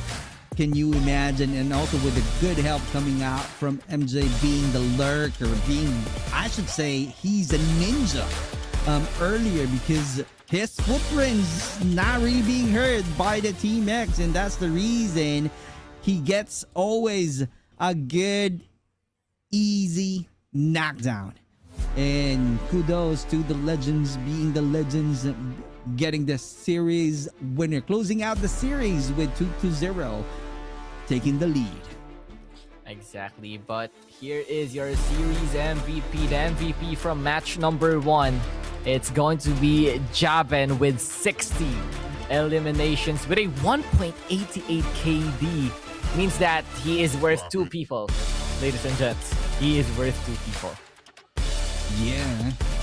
Clearly, the MVP knows how to make the job and clearly how to finish the job being assigned to him. Yep. And that's really job Ben to all of you guys. Good job, Ben. Good job, Ben. Job, Ben. There you have it, folks. We're done with the 2 matches. We started with the Elevate.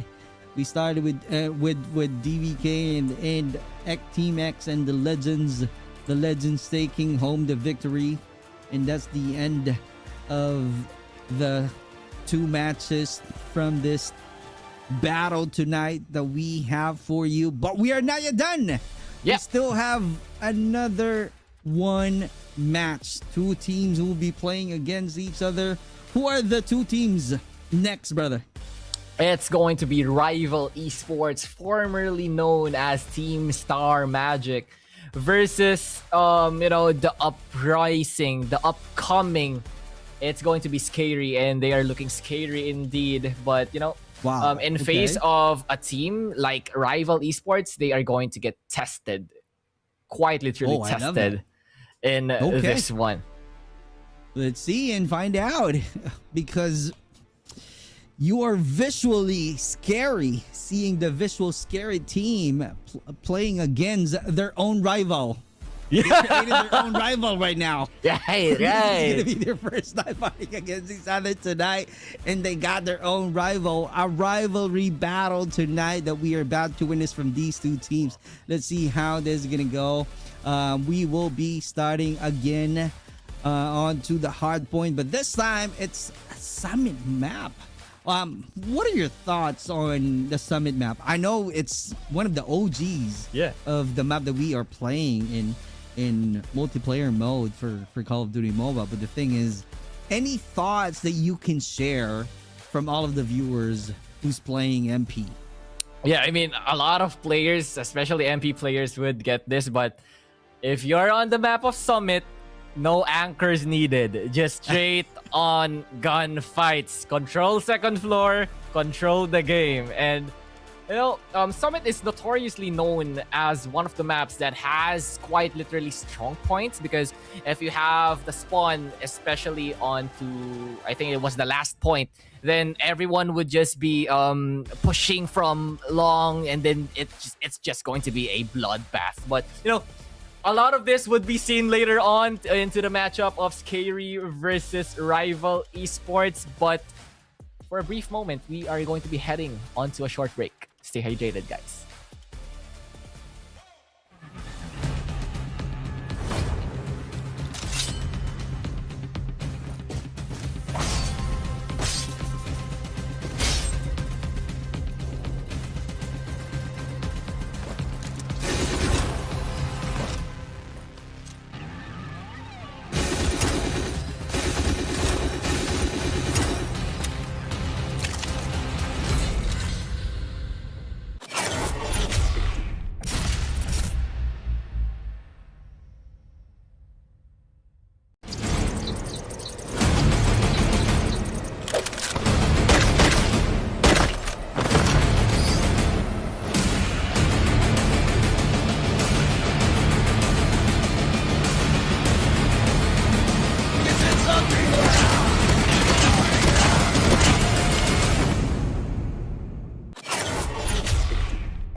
And we are back. Good evening to all of the Call of Duty mobile fans. This is once again the Garena Masters XI Legacy of the Champions. And we have the last match for tonight. My name is Super Clark. My brother Carrie is bringing you the story and the hype of this battle. And the next teams who will be playing tonight is no other than SKAERI and Rival Esports. And we are talking about offline already, but to share more about the topic that we are talking about, Carrie will be sharing something. I'm not putting you on the spot, bro, but what do you think about these two teams? Yeah, with these two teams, I think you got rivals here trying to bring back their old glory, because essentially you've all seen these players, you've all seen them play. It's going to be Yato, Joss, Jibby, AG, and Tin. But on the other hand, you got the superstars. They are the super rookies of Garena Masters. It's going to be SKAERI. Well, you have Pickle, Sebio, Mamra, Chroma, and Rex. So they need no further introduction as well. A lot of people in the community know these players and know how good they are. So while one is trying to rebuild their glory, the other is trying to establish their own glory in this matchup. So a very heavy matchup indeed for match number 3. Well said. Good insight from my brother Carrie, and this is going to be an interesting match for tonight's battle as we are about to witness their skills. This is a battle of skills and endurance. We will be starting with a hard point, and the map being chosen was the map of Summit. So like we are talking about earlier, this is going to be one of the OG's map, and there's no need for the anchor on this map, because definitely it will be a gunfight. The question there, if the players will be using bow, if the players will be using the switchblade, which is the metas, but it all depends on the play styles of each players that we have from each team. Yeah, but it's going to be a high fragging map. I'm telling you that. It's Summit. It's full of gunfights. It's going to be a treat to watch for everyone. And yeah, giving this map to both of these teams, essentially looking at them being very aggressive on both ends, I think it's going to be a fight of gunpowder between these two teams on whose star will shine the brightest in this map, because this will set the tone. Essentially, for any series, the game number 1 sets the tone, but Summit being the map number 1 and this being a very heated matchup, yeah, just adds more pressure into whatever it is that we're going to be witnessing later on.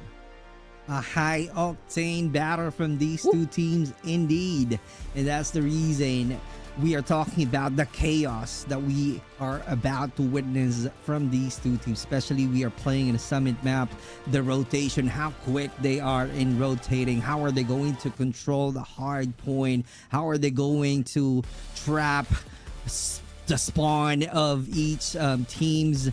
Let's see and find out how crazy they are, especially SKAERI. From the name itself, they are all scary this time, and the rival created their own rivalries, and that's the reason they're facing against the SKAERI team, SKAERI. So let's see and find out. I'm so excited right now how chaotic the battle is, especially we've known the players from this battle. We've seen them perform already, and they have a lot of champions under their belt. In terms of experience, you don't need to ask any questions. They have it all. Yeah, they really have it all. And just as we are waiting, dude, if I'm going to be talking about the entire day, match 1 was a blockbuster from Elevate. We've seen their prowess from match number 2. It's going to be legends showing up in match number 3 though. Will we see another landslide, or will it be a different story between these two teams? Oh, okay. And, you know, that is the most curious thing that I've been thinking of ever since yesterday, because yesterday I think it all ended within like 2 zeros all across the board. So will the script change? I don't know. Right, because we've seen that the SKAERI, given that they are all scary, they lost 2 matches already. Yeah. So checking the rival esports, they won 2. So let's see how that. Looking at the standings, that's the one that I'm talking about, right? If from these 2 teams, SKAERI, they haven't won any, they're not able to secure any map at all. They had 2 losses, and rival esports, definitely the flip side of the story. Yeah, exactly. Because SKAERI had a very tough matchup yesterday, and it was against Alula Club. So looking at things now, they would be they should be looking for a point here, because if they want to make it to the top 4, they got to get past through rival esports. And once that happens, I think that's going to shaken things up for our leaderboards. Let's see and find out. This is going to be an interesting. Is this going to be the first time we will be seeing SKAERI getting a win at the very end, just to somehow, make a positive changes to the standings of our stage? And on the side of rival esports, are they going to be consistent? Those are the things that we are checking right now, as we are waiting to all of the soldiers to start the battle in no time. In rival esports, we know for a fact that they got a momentum already. They went ahead. They got a great taste of a victory yesterday.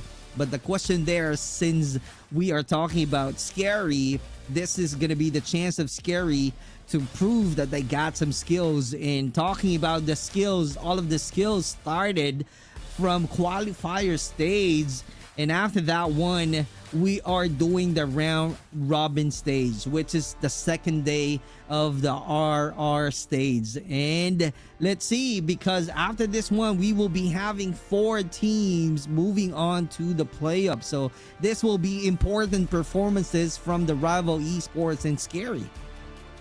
Yeah, I mean, for the tournament roadmap, a lot has happened already. 130 teams, now down to just 7. I mean, yes, we have 2 invited teams, that being the top 2 seeded teams, Elevate and Alula, and 5 teams, that went through the qualifiers and made their way all the way here. Then we're going to be playing at playoffs, which in this case, from the 7 teams, 3 would get eliminated and only 4 would remain. And once again, the prize pool for this tournament is that the grand champion would be receiving 20,000 USD. For second place, 9,000. Third place, 4,000. Fourth place, 2,500. And fifth to seventh, still a secured 1,500 USD. Right, and that's a lot of money. And that's the reason we are seeing that all of the players taking it seriously, not allowing to, giving some chances to their opponents to get at least 1 point win. So that's the reason from the 2 matches, we've seen a sweep performances. The question there right now from the rival esports and SKAERI, are we going to see some sweep scores once again? Or SKAERI will be do something differently and surprises us all in terms of their phenomenal performances and get a victory at the very end? As we are about to start the battle once again for these 2 teams, once again I welcome you to our Call of Duty Mobile Garena Masters Legacy of the Champions. Let's see who will grab the win. Is it going to be rival? Is it going to be SKAERI? And what an opening coming in from rival, as the kill feed suddenly all yellow. And SKAERI being forced to back away. Now Jibby just holding down that position. Very deadly in that exchange. And rival as of the moment still looking strong. No points as of the moment yet for SKAERI. Oh my god, what is going on right now? It's kind of like they're finding their groove, but that's really something that they really need to adjust as early as now, because it might be a sweep on the side of rival esports, as we are seeing that they got the control of the hard point. A quick retake though, but the thing is, the rival esports still in control. Yeah, rival esports, only limiting SKAERI here to a single-digit first point. And then heading to the next with a 20-point lead. Now Mamra with this HS. could be very deadly. We've seen him do a lot, and right now I think SKAERI picking up the pace, putting themselves up in that scoreboard. SMG battle that we are seeing from these two with a combination of HS, truly a meta. Let's see, Mamra, is that going to be evident in terms of his performance? Can he do with some one top? Here we go, but he's the one being one top. That was really a devastating pick and a close battle win on the side of Rival Esports. Meanwhile, Sebio, here we go with the switchblade. It worked well, but an easy, quick trade from the performance. This time we are seeing 31-39, a close battle indeed. What is going on, brother, from SKAERI and Rival? SKAERI right now got a group, a bad start, but right now they're getting their own performances. A good progress indeed. Yeah, a good progress indeed as Yaddle trying to find more with that Tempest. What would just clean up house here in this point. Ooh. That Hunter Killer wouldn't find any targets. Now Predator would find members of Rival just standing on that spawn point, and now SKAERI, it's going to be a hard retake for them as Tin inside the point with Equalizer at hand. Here we go. Is that going to be a good investment? But just only a few seconds. Only got one piece though. War Machine being out. Let's see with the claw. A great side of the operator on the side of Rival. Finding some points. Finally a good control though. That's it. 1-2 and can still get 3 Ps coming out from AG. That's insane on the side of Rival Esports. And right now, Pickle just trying to be the hero here for the side of SKAERI, but they are going in one by one. It's an audition here, ladies and gentlemen. And right now, we are seeing Rival making this a money hill. No points for SKAERI. Rival up ahead. Truly a money hill. Great control on the side of Rival Esports. Going on to the next hard point right now. This is going to be a chaotic. A frag needs to be thrown, but Rival Esports using a lot of gunpowder to knock down the soldiers of SKAERI. They're not using any utilities at all. That's how confident they are pushing through. AG once again adding one more, 20 points in total. Yep. And right now, SKAERI has the spawn advantage, so they need to capitalize. But Josh has other plans, finding two, but Pickle quick to trade. AG as well, making his presence felt as Chroma would be taken down. Once again, here comes Rival pushing forward, but SKAERI holding on. Let's see how are they going to hold on to the position. They got the hard point. Let's see and find out if there will be any answer coming out from Rival because of the position, and a great answer coming out from Kurama. Still holding on to the hard point, checking out the entries, and there's no any entrance at all. Not really able to find some control from that hard point. Moving on to the next one, but AG with the War Machine though. Let's see how is he going to use that evidently to get the hard point indeed, but Yato loses the battle. Team rotating with the use of that HS. One time we go. That's insane. That was insane, but SKAERI now finding their momentum, and Pickle with this claw could be finding a lot. That's double kill now for Pickle, but gets shut down by AG. Now Mamra trying to secure this point with HS. Finds the hit marker. Just dodges the danger that was in front of him, and now SKAERI slowly but surely, you know, they are trying to reclaim the lead. And for ever since the start of the game, now they are up ahead, and now Rivals playing on their back foot. Rex still having the War Machine at hand. Rival trying their hardest to not give any more to the side of here of SKAERI, but Rex going to fall down finally, and Sebio with 2K. And finally, once again, we are at a standstill, ladies and gentlemen. 111 to 110. Just how close can this match be? Clearly a close battle. H says trying to make a play. Kurama once again. Oh, misses. Finally, Sebio putting some stop still controlling the hard point, but still got an answer on the side of their opponents. 121 to 112 on the side of Rival. Here we go with the equalizer. High ground advantage with a cloud of smoke from the map. Here we go. Another one. Oh, dang. Clearly performing well with the equalizer. He got 2 Ps and big stop after getting another knockdown. And 5K from 10 made Rival Esports back into this action. And look at that! AG Wow, with 42. the perfect angles from that war machine. But finally, the shutdown coming in from Sebio. Now Mamra trying to run for the next hill, but Rivals already positioned. One already waiting for Mamra's. Mamra finding that shot, but SKAERI still not getting that position. Will this be another money heal for the side of Rivals? They're trying to take the long route ahead, but there is one waiting for them. That would be Josh with the Switchblade. Now Chroma Lost the lead. trying to siege, trying to go in, trying to break the defenses here of Rival Esports, but it is just too dang good. It is really too much, and they really don't know on how to put the stop. And a great defense on the side of Rival.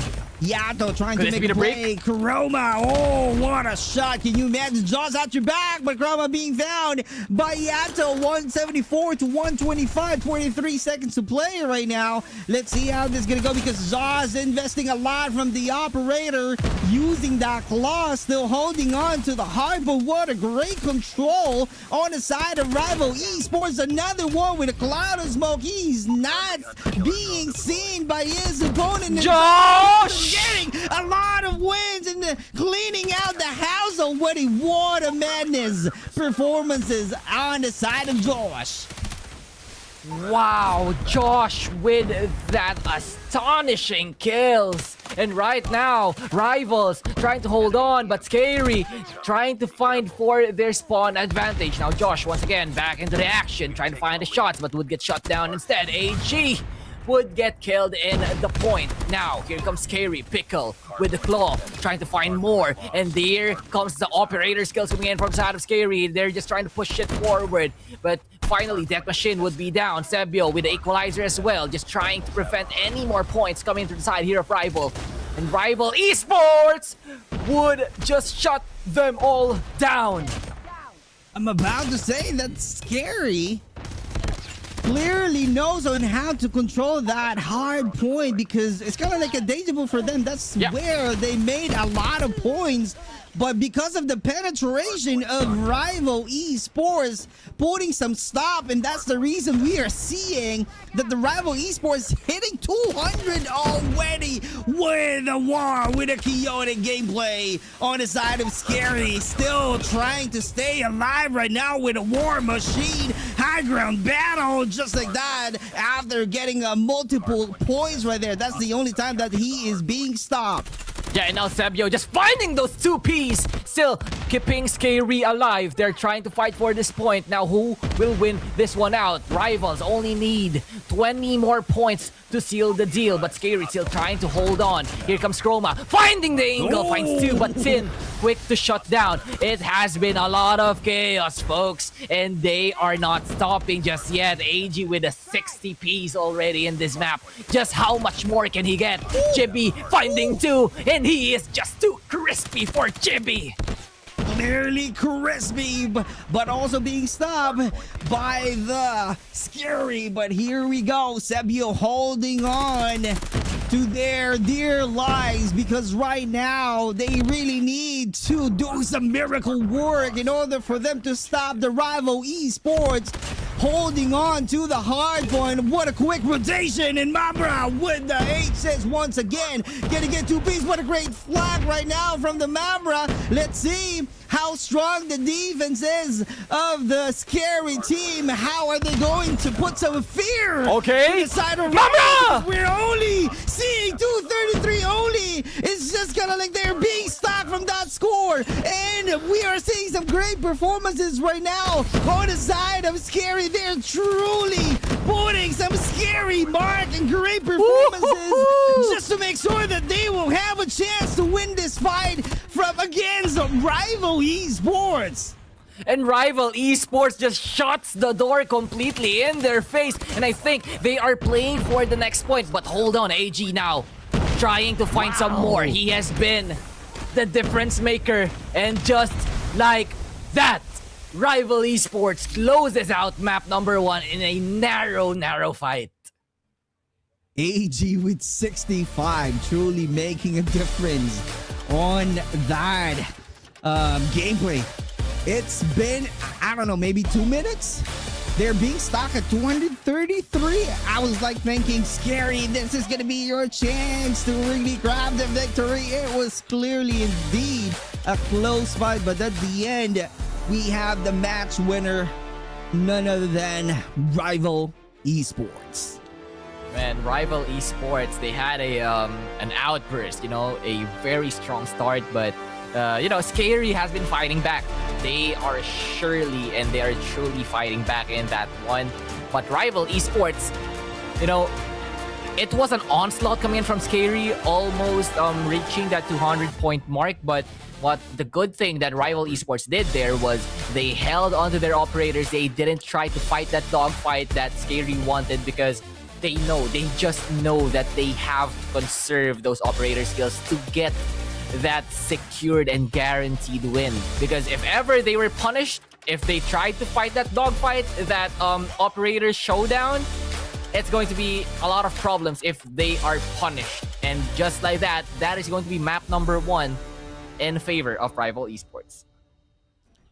Closely battled indeed. What a high octane battle from these two teams. I was thinking earlier that it was going to be an easy win for the Rival Esports, and brother Kaori saying earlier he was right that the Rival Esports got a lot of discipline and clearly being clever to patiently wait, investing the operator at the very end. The moment that they were stuck at 233, they're thinking like, what are the best thing, the best next thing to do in order for them to secure the win? And they did. They clearly did. They just clearly closed out the sidelines, got a better position, and from there, SKAERI not really being scary at the very end. And these are the highlights to where we are seeing a close battle from these two teams. Yeah, and man, that was fun. That game, boy, I would love to see another map of Hardpoint, but unfortunately we can't. And yeah, we were talking behind the scenes actually between Rival Esports and SKAERI. We were just talking, me and my big boss Alma, Super Clark here. We were talking about the prowess of both of the teams. And yeah, we were talking about on how SKAERI is also a very good SMD team. So I think we could potentially see a map number 3, especially looking at how close this hardpoint was. But the problem now for SKAERI is that will the pressure consume them? Knowing that you got Rival Esports getting this good game number 1, winning in a narrow fight. I think it's much more harder for a team to regain their composure if they lose a close fight rather than them losing a blowout. Because if you lose a blowout, okay, we lose to a blowout, let's just reset. But if you lose a narrow fight, it consumes you. It's like, right, like the D word, Dame. Like we were almost there. What just happened? It's like you're gonna say, what the happened? Yeah. We're Exactly. about to win. Yeah, we are about to win. But the thing is, we missed the chance of the opportunity to grab the victory at the very end. So, but yeah, it was really a great experience. It was really a great battle on the hard point match. Now, the question there, like Kaori's saying earlier, the pressure is on to the side of SKAERI with the SND. So it's a matter of them on how to really regain their composure, right? In choosing the role that they already have in playing S&D, especially they got the sniper role, they got the lurker, they got the slayer, so who knows, right? But you spent a lot of energy already on hardpoint, just like the one that we are showing you right now. The match MVP, which is AG, clearly got a lot of great number of annihilations, a total of 65. Can you imagine that one? He is just there, putting a lot of work, being clever enough on how to control the situation and not being pressured. Even if we witnessed earlier that they were stuck at 233, but they still managed to get back their own confidence level for them to perform. And that was the reason he was crowned as MVP tonight, with a lot of phenomenal gameplays that he did with the hard point. On the side of S&D, bro, let's see what's gonna happen. I'm so excited to see right now how SKAERI will be putting a lot of work in order for them to tie the series at 1. Yeah, a lot of work has to be made for both sides. I mean, if you're rival esports as well, you can't be too confident or too comfortable with your lead, because SKAERI, they are still very scary, especially it's an S&D map. So yeah, but in this one, match MVP AG with 65 frags, outstanding. And by the way, here is the map for our S&D. It's going to be actually, we all know zero. That's Tunisia. One of the famous S&D maps. So firing range wouldn't be seen for the third time tonight, but we're going to Tunisia, ladies and gentlemen. And I think if you're SKAERI, you can't lose confidence now, because if you do, it's going to probably mark your 4th defeat here in this one. And which is going to be a lot of, a lot to take, bro. Just a lot. A lot to take, bro. Let's see what's gonna happen though. But Tunisia is one of the OG maps that we have as well, so it only means that they know already where to position themselves, and especially sniper, one of the best sniper needed on the side of SKAERI for this one. How are they going to clearly close out the angle? But the thing is a matter of their playstyles once again. Especially we've seen how rival esports played in hard points. So are they going to play aggressively on this one, or maybe there's going to be a different strategy? I know for a fact that they need to clearly have a different plan on playing Tunisia because of the map itself. And because it's a very tricky map. It's a very tricky. You got tunnel, you got this, you got that, you got wide. Yeah, exactly. Just a lot of things. By the way, there's a lot of people currently wondering in the comment section. They were asking, oh, Idra is here, but where? He is on Team of Rivals. He is currently playing as the 6th man, if I'm not mistaken. If you know, Idra, NRX, Walking Sentry Gun, the man of many nicknames. But enough of that. We are heading here to our map number 2 of SKAERI versus Rival, and is it a 3v1? Okay, all right. So, we're just waiting right now for all of the soldiers, for all of the players to really do some reset first and take a breather. They really need it, so that's the reason they're taking a quick break right now. But it's gonna be the chance for them to, like Curry's mentioning earlier, go back to the drawing board. I know for a fact that the hard point in S&D is really different, but the thing is, knowing your opponents already, it gives you an idea, somehow, some of the thinkings that you need to work on, like what are the things that you can do best, make securing a win to your opponent, especially for the SKAERI, because they're losing 1 point already, right? And we don't want to see another donut for this series, and because it's going to be the last match of the night. But the thing is, give us a good fight once again, because we enjoy the Summit hard point. Yes. So I hope we will be having a great battle again in Tunisia. Give us a close fight, and Yep. I hope we will be seeing a tight series first so that we can see how great they are in control. Well, let's see and find out. Yeah, we haven't watched Control, people. We need to watch Control at least once. Give us a banana rather than a donut, right? Yeah. Why not? Why not? Why not? Why not? Right? Right? Why not? But if Making there's a any difference chance tonight. at all, I think this is like the. But speaking of a difference, it's a different map here for S&D, ladies and gentlemen. Welcome back. It's the second map. It's S&D. And welcome to Tunisia. That's a lot of welcomes. So I must think that you all feel welcome by now. A lot of hospitality coming up from Of course, Gary. Filipino. Here we go. Pico picking his opponent out. That's a good start with 5 V4 situation and a great rotation indeed. As you can see, oh, what a formation that we are seeing right now from the SKAERI. This is a scary part on the side of Rival Esports because in terms of controlling the angle in the sidelines, SKAERI has it. Let's see and find out how effective they are.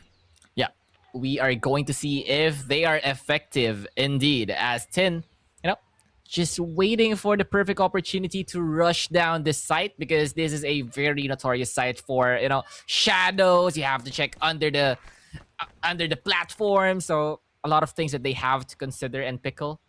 Could be in a pickle here. Facing potentially 3 members coming in from Rival Esports. Just holding down this angle. But still, they're going to hear gunshots coming in from Josh, but no action as of the moment for the side of Rivals as Chroma. Ooh. Quick takedowns.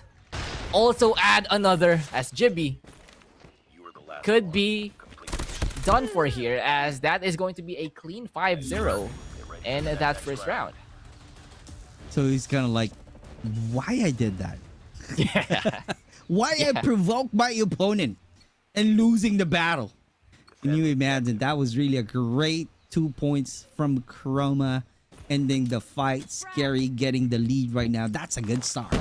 Yeah, it's a good start. It's a fantastic start for SKAERI. Let's see if they can, extend it even further as Rex holding down the line. Tin also very scary with that HS. But as of the moment, a very quiet round for both the teams. You have Rival just trying to navigate through the map, trying to find any opening that they can, find or see. This is a good split though. Earlier 3-2 split. Right now they're rotating. Lurker on the side of SKAERI. That's gonna be Pickle. Looking for a ball. Oh. Here we go. Pickle. Can he find a ball? But he's the one being played out. Okay, Chroma now. He has been very, very helpful for the side of SKAERI in that round number 1 win. But with 2 men pushing, I don't think so. As Rival establishing their presence onto the B site, gets the plant in. Now Mamra, Sebio, and Rex has to play a 3 versus 5. Oh, putting some pressure already. Oh, Rex being found by Josh. That's a good shutdown. Here we go. We only see Sebio. Oh, what a shot. Can he get and do another annihilation? But that's really hard, though. It's going to be impossible, right? It's clearly hard to take. But right now, we are tied at 1. What a great performance is. Putting some stop in terms of the points. And SKAERI needs to have their momentum back because they got a good start. So do not lose hope, though. Yep. Let's see and find out if they can take the lead this time. Indeed. But Rex now being the sole protector of this B site. But holding the Locus could mean a lot of things. Here comes the peek out. Doesn't find this shot. Smoke's now in for the side of Rival. I think this is going to be a commit. Ooh. I'm about to say that it's going to be hard for Rex because we are seeing 3 players from the Rival Esports pushing in. And it was really true in Kurama with a flag. Getting that knockdown. 4v4 situation, brother. Yeah, 4v4. A nade cooking, a nade sticking, and that is Sebio down and leaving Chroma quite hurt in that exchange. 3 points from that nade as Tin, going to find Chroma now. Mamra forced into this 1v2, finds one with the HS. What a shot. Once again, trying to find it, but Tin the better HS user in that round. 2-1 now for the side of Rivals. A good shake, a great movement though, but Yeah. it wasn't enough for him to survive because 10 was really good. Locking in his angle to get the win. Right now the score is 2-1. We started another round. Here we go. Let's see if there will be any changes. Same gameplay that we are seeing from SKAERI. 2-2-1 split. They got a good control from the mid just to find some good intel, but right now no engagement at all. Still finding some info, still no avail though. But provoking AG, maybe that's a diversion that they are creating so that the attention will be on that gun shot. But let's see how effective it is. Let us see indeed, because once again, Rival Esports, they have been switching it on and off. First they're aggressive, now they're passive, trying to figure things out, trying to just navigate through the defenses here of SKAERI. Now another nade has been cooked up and one member going to get stuck under there, but still SKAERI holding on to dear life as Rival Esports still figuring how they would attack. That's a heavy A position on the side of SKAERI. You gotta be ready right now for the Rival Esports. 10 got an intel. Let's see if they're going to put some pressure. Here we go. Same space, same location, same position. The passive gameplay, getting that knockdown. That's a sensational finish. Yato, can he add more damage on the side of SKAERI? But Mamra knows what to do next. But that's a 3v1 situation. It's going to be hard.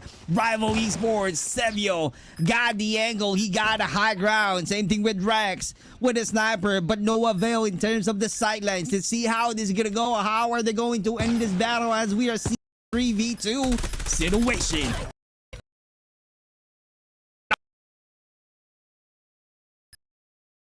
To make it all work out. Picks out, but AG Lost that round. just better in that exchange. Saying hello, I'm here. Hola. That was Hola, that was papi. really an easy. Hey, I'm here. All right, that was really a good one and a fun to watch, but well, I should say a devastating parkour lost on the side of SKAERI though, as we are seeing 3-1. We started another round right now. This time, clearly going on to the A side. This time on the side of Rival Esports and doing aggressively on the side of SKAERI. Snake movement coming in from Mamra. Oh, Just trying to navigate it. Actually finds one. Could be finding two, but doesn't land the shot. Did the snake. But the Cobra and the Venom wasn't too lethal, but then from behind, and it's a 1v1. We all love 1v1s. Pickle and Josh both have time to play. 44 seconds left. But Josh, I don't think he got the read. Look behind you, because Pickle is just creeping in slowly. Josh, peekaboo! And that would be another round for the side of SKAERI. And they needed that. They needed it badly. The wits of this man, Pickle. His information was, okay, he was last sin connector. Okay, I'ma go back. All the way back through to the enemy spawn and just catch him off guard. That's the place that you need to provide right now in this S&D. Definitely Pickle finding his own court, playing around with the ball and getting the victory. Oh, what a great start. Karama loses the battle. Make it 2 now. 3v3 situation. Can you imagine? Oh, one top once again. Pickle loses the battle as Yato being traded. And 50-50 once again for both of the teams. SKAERI, Rival Esports. Rex and Mamra versus AG and Jibby. Who will come out on top? Looking towards that B site, I think they are aware of the position here of Rival Esports. All that is left is for Rex to land the shots and for Mamra to clean up the rest. A minute still left. Not that much action. Patiently waiting. Plant goes in, and I think it's game time for both of them. For me, it's going to be hard on the side of SKAERI. Although they got a high ground, but the thing is the pressure is on because they punted the bomb. So let's see how are they going to really still find a ways on how to make a play. But they need to be aggressive. But right now, in terms of positioning, Rival Esports got the advantage. Let's see and find out. Exactly, and you know, Rival Esports just so patient with this one, but Rex finds one, Jibby. And AG, not enough to stop this duo. Mamra and Rex closes it out for the side of SKAERI. Nice work. Get ready for the Can next you What a imagine round SKAERI that was. proved me wrong. Yeah, that was really a good round for SKAERI because I'm declaring already that they're going to lose the battle in terms of their position. But they proved me wrong. It's kind of like, hey, Super Clark, you were wrong. We can still get a victory. And true enough, they made it. Right now, we are tied at 3. Another round to go right now as we start the battle. Looking at the map, 2-2 split. B heavy, still got the mid control. Putting some frag on the side of Rival Esports. No intel available. No info available at all. But Yaro, slowly but surely making his way through mid. Potentially finding that connector push, but Pickle would find him, would spot him out. But no trace as of the moment. Throws out the concuss, but wouldn't find anything. But Mamra is there to make sure the trade happens. Now 4 versus 4. Wow. It's as close as it can get. As Josh finds Mamra with a wall bang. They have the bomb. Great control right now. But in terms of number of soldiers remaining, Rival Esports got the advantage. Taking good care of their position. Right now, Rex, one wrong peek. That's going to be the end game. Oh, finally able to survive from that peek. Oh, can you imagine AG shutting him down even if he got the sidelines? That was really a great opportunity, but the thing is they lost it. And when Sebio and AZ being traded right now, 3v1 is going to be hard. This time I might be right though. I might be right. Wow. What was the shot, man? 8 and left, no crumbs. 2 bullets. Yeah. Nasty stuff here coming in from Rival Esports. But still, fight is still close. You still got SKAERI only 1 round behind.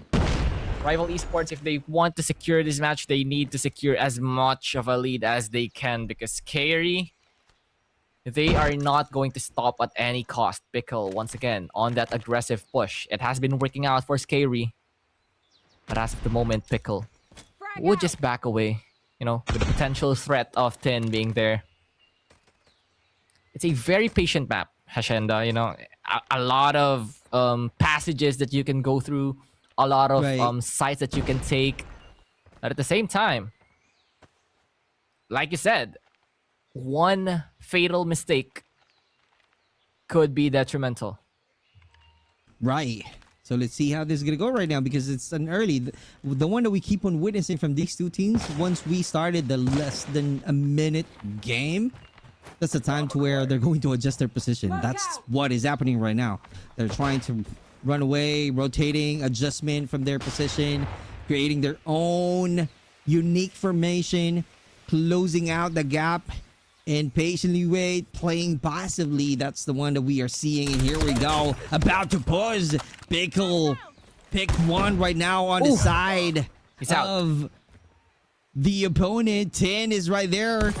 Trying to do some flying, but Chroma this time early out from Chroma. putting some pressure because of the 25 seconds, about to extend the time, but planting the bomb. Let's see and find out if Rival Esports can they able to close this out. Yeah. It's a big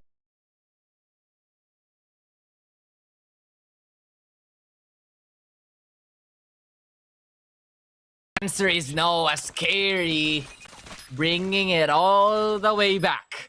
4-4 in this SND. Right now, it's a completely strategy that we are seeing from SKAERI. They had some patience. They also putting a lot of work on how to execute their strategy perfectly. Yep. It was really evident on that last gameplay. The question there right now, since we are tied at 4, the things or the strategies that are working, why not, you know, do it again, replicate Do it again. Yeah. Could be the thing, but in this scenario, both of these teams adapting to each other. Once again, it's a reset. SKAERI now on the attacking side. And it's up to Rival to defend it. And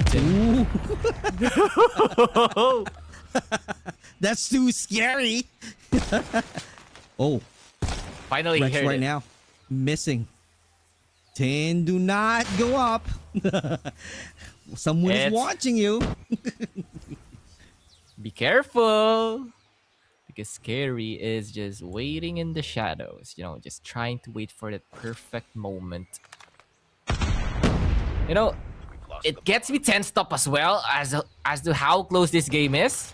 Quite literally clenching my hands as of the moment. But, you know, Rival Esports finding pickoffs left and right, making sure that this round is heavily favored to them. Now 2 versus 4 would be the scenario. Rival, can you close this out, or will Got the bomb. SKAERI make another miracle happen? Bomb dropped. Speaking of miracle, Pickle being picked out. A good trade. The score is 5-4. They really need a miracle, brother, in order for them to tie the score to 5 once again to find an equalizer. They clearly badly needed in order for them to tie the series at 1, but we still have 4 rounds remaining on the side of Rival Esports. So to see how strong they are, how clever they are, keeping the momentum. They got the groove already. It's a matter of time for them, as we are seeing all of the players right now. Rival Esports skips and moving on to the A side, clearly being aggressive, and after that one, patiently wait for the bait, because Krama knows already the position of the opponent. So to see and find out, because we still have 1 minute and 18 seconds to play. Yeah, and just like that, another pickoff as 10 finds Mamra. Walking alone, and now Chroma and Sabio left in this one. JB finds one, Chroma finds another, but it's going to be a trade for Josh as Rival Esports Ready up. now pulling away from SKAERI. That was really quick. And that's the reason why it's kind of like, yeah, at first 1 and 20 The objectives. time from the game itself. I know you guys are closing out the sidelines. That's really good. Looking for an intel. That's part of the strategy. But the thing is, you're having a hard time to find a better strategy once we hit less than a minute. And that's what is happening on the side of SKAERI. They keep on losing the gunfight. That was really a perfect throw, though, of the nade on the side of Rival Esports. Now the question there, this is it. Dude, our time is 1:29, okay? Once we have a less than a minute, let's see how quick the rotation that the Rival Esports will be making. Or they're going to be possibly waiting for the SKAERI team. Yeah, exactly, because the thing now for Rival Esports is that they're just holding their angles perfectly. And as you can see, Jibby finding another, and Tin taking out Rex. Now SKAERI looking wounded in this exchange as Tin finds another, and it's just suffocating. If you're SKAERI, this defense that Rival is currently offering, I think it's a bit too much for them. I think they can try to at least penetrate the defense, try to fight a scuffle rather than a well methodically weighted fight, because apparently it Right. has not been working out for them. Exactly. And there you So go. it's kind of like if you're the coach of Scary, hey, come on, man. We need to change our strategies. Why not try to be aggressive? As we are seeing right now that the Scary is being aggressive, trying to push in, no. closing out, controlling the map. But it was really a good trade, though. We are seeing 2 soldiers remaining on the side of Scary. That was really scary for them to see the scores to 8-4. Let's see and find out. Yeah, we just have to see and find out, because as of the moment, Rival Esports flawless in this defender side. And now They back away, bro. They back away. Look, They back look away, at the they back Rival Esports from the map. go. Commentating as if That's I'm the just call-outs. That's the call-outs, right? That's the call-outs. just a random, I'm just enjoying at home, watching my team. Yeah. Because Look, we wanna they're go- putting a lot of pressure right now to Scary. Yeah. But I think Scary, would get this plan at least. But prepare for a horde that is about to come. Bomb has been planted. As 4 rival members would be the one that you guys would have to face. And if there are someone or anyone to save Scary, it has to be Sebio and Rex. They can't give that match point over to Rival Esports, but Jibby has just been automatic with that Locust. Now Sebio 1v4 could be impossible. But nothing is impossible in the hands of this man, but Sebio would be taken out of the equation. Shout out Mustachio, by the way. Hey. It's not over yet. Ready up. I love the strategy. That's the pressure. It's kind of like, hey, okay, all right. I'm not going to fight Objectives. because I know for a fact that the favor is on our side. I'm talking about Rival Esports, right? Yeah. And then I know that what's gonna happen next, that they're losing time, so it only means that the next move that they're gonna do on the side of Scary, they're going to plan them up to where is going to be the trigger on the side of Rival Esports to push in, since they still have 4 soldiers, and it was really effective and true enough. And definitely right now they're still showcasing how good they are in any gunfights. They keep on winning it, but this time Mamra with the revenge win, and also being traded on the side of Josh. Yeah, and one thing that I haven't been able to point out was that it has been Tin, the problem here for the side of Scary, because if not for Jibby picking off, it's going to be Tin just finding those flank angles. But right now, Rex could be 1v1. extending the match. Yato, are you brave enough to take this fight? Information gathered. He knows where Rex is, but Rex, not a clue. Oh my God. Oh, Yato, don't end it like this. Oh, my no, God. not like this. Oh! Lost that round. And look at that. Ready up. Rival Esports just turned it up in that defending side. Not a single round went in the way here of Scary, and Rival Esports finishing that series 2-0. Fantastic stuff, man. Congratulations to our match winner, none other than Rival Esports. A phenomenal win on SND Tunisia map. That was really insane, and they're really clever on how to control the situation and controlling the map. They have it, and a lot of discipline as well. Is like, they're listening to their own leader, who's ever doing some call outs. They all listen, especially if you remember, it's kind of like, Gary saying, go, go, go, just because, that's the one that we are seeing from the team Rival Esports after having the advantage in terms of the pressure time that we have from any other rounds, the time to where they understand that this is going to be the perfect time for them to push in. It really works. It really works, and that's the reason they managed to get the W at the very end, fighting against the Scary team. Congratulations once again. Congratulations indeed to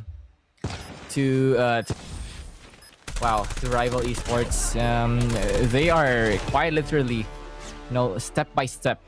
They still got 5 matches in this round robin, but as of the moment, they've beaten out teams, good teams. They've beaten out Legends 2-0, and now SKAERI. And tomorrow they would be looking towards one of their biggest, if not the biggest, yeah, it's obviously the biggest challenge yet. It's Elevate versus Rival Esports tomorrow. So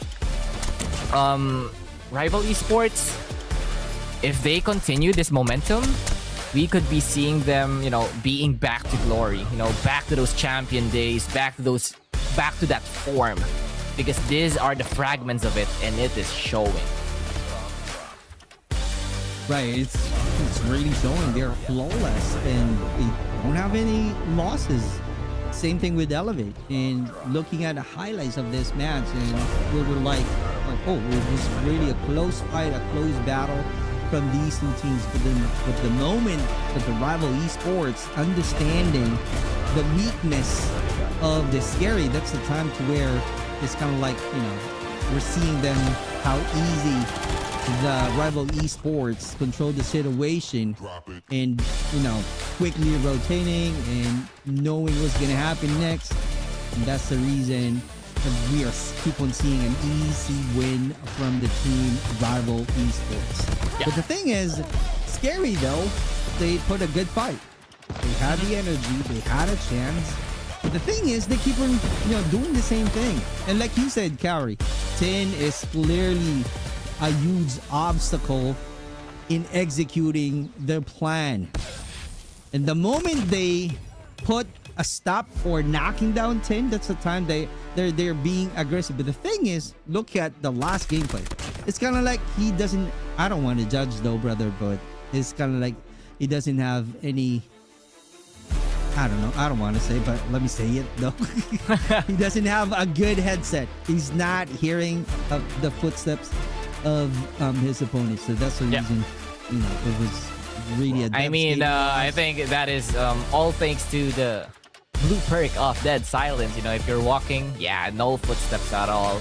So right. it's going to be a battle of attrition basically for that one. But this man won it all, as it's going to be 10 for your match MVP for map number 2, 15 eliminations for this man. Wow. All with a shotgun too, by the way, in a big map. Yeah. Look at that.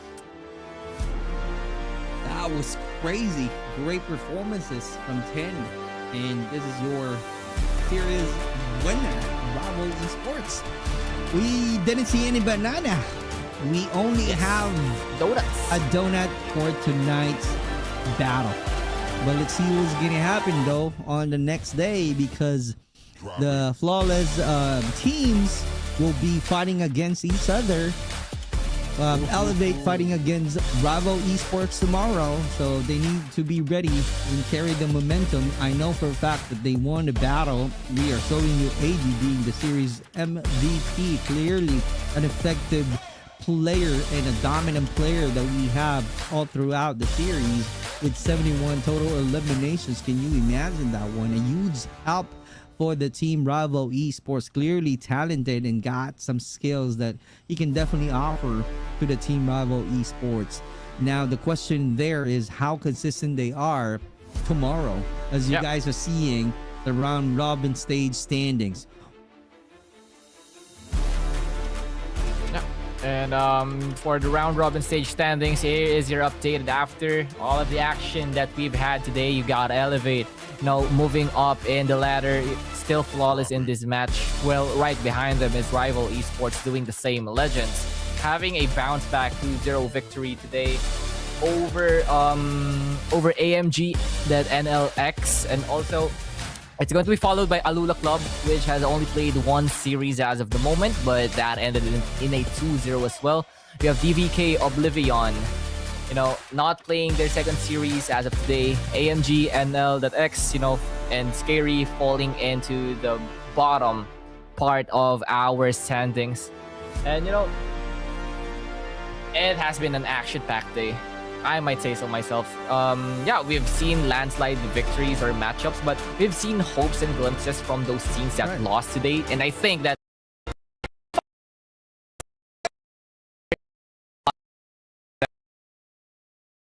would love duke it out once again.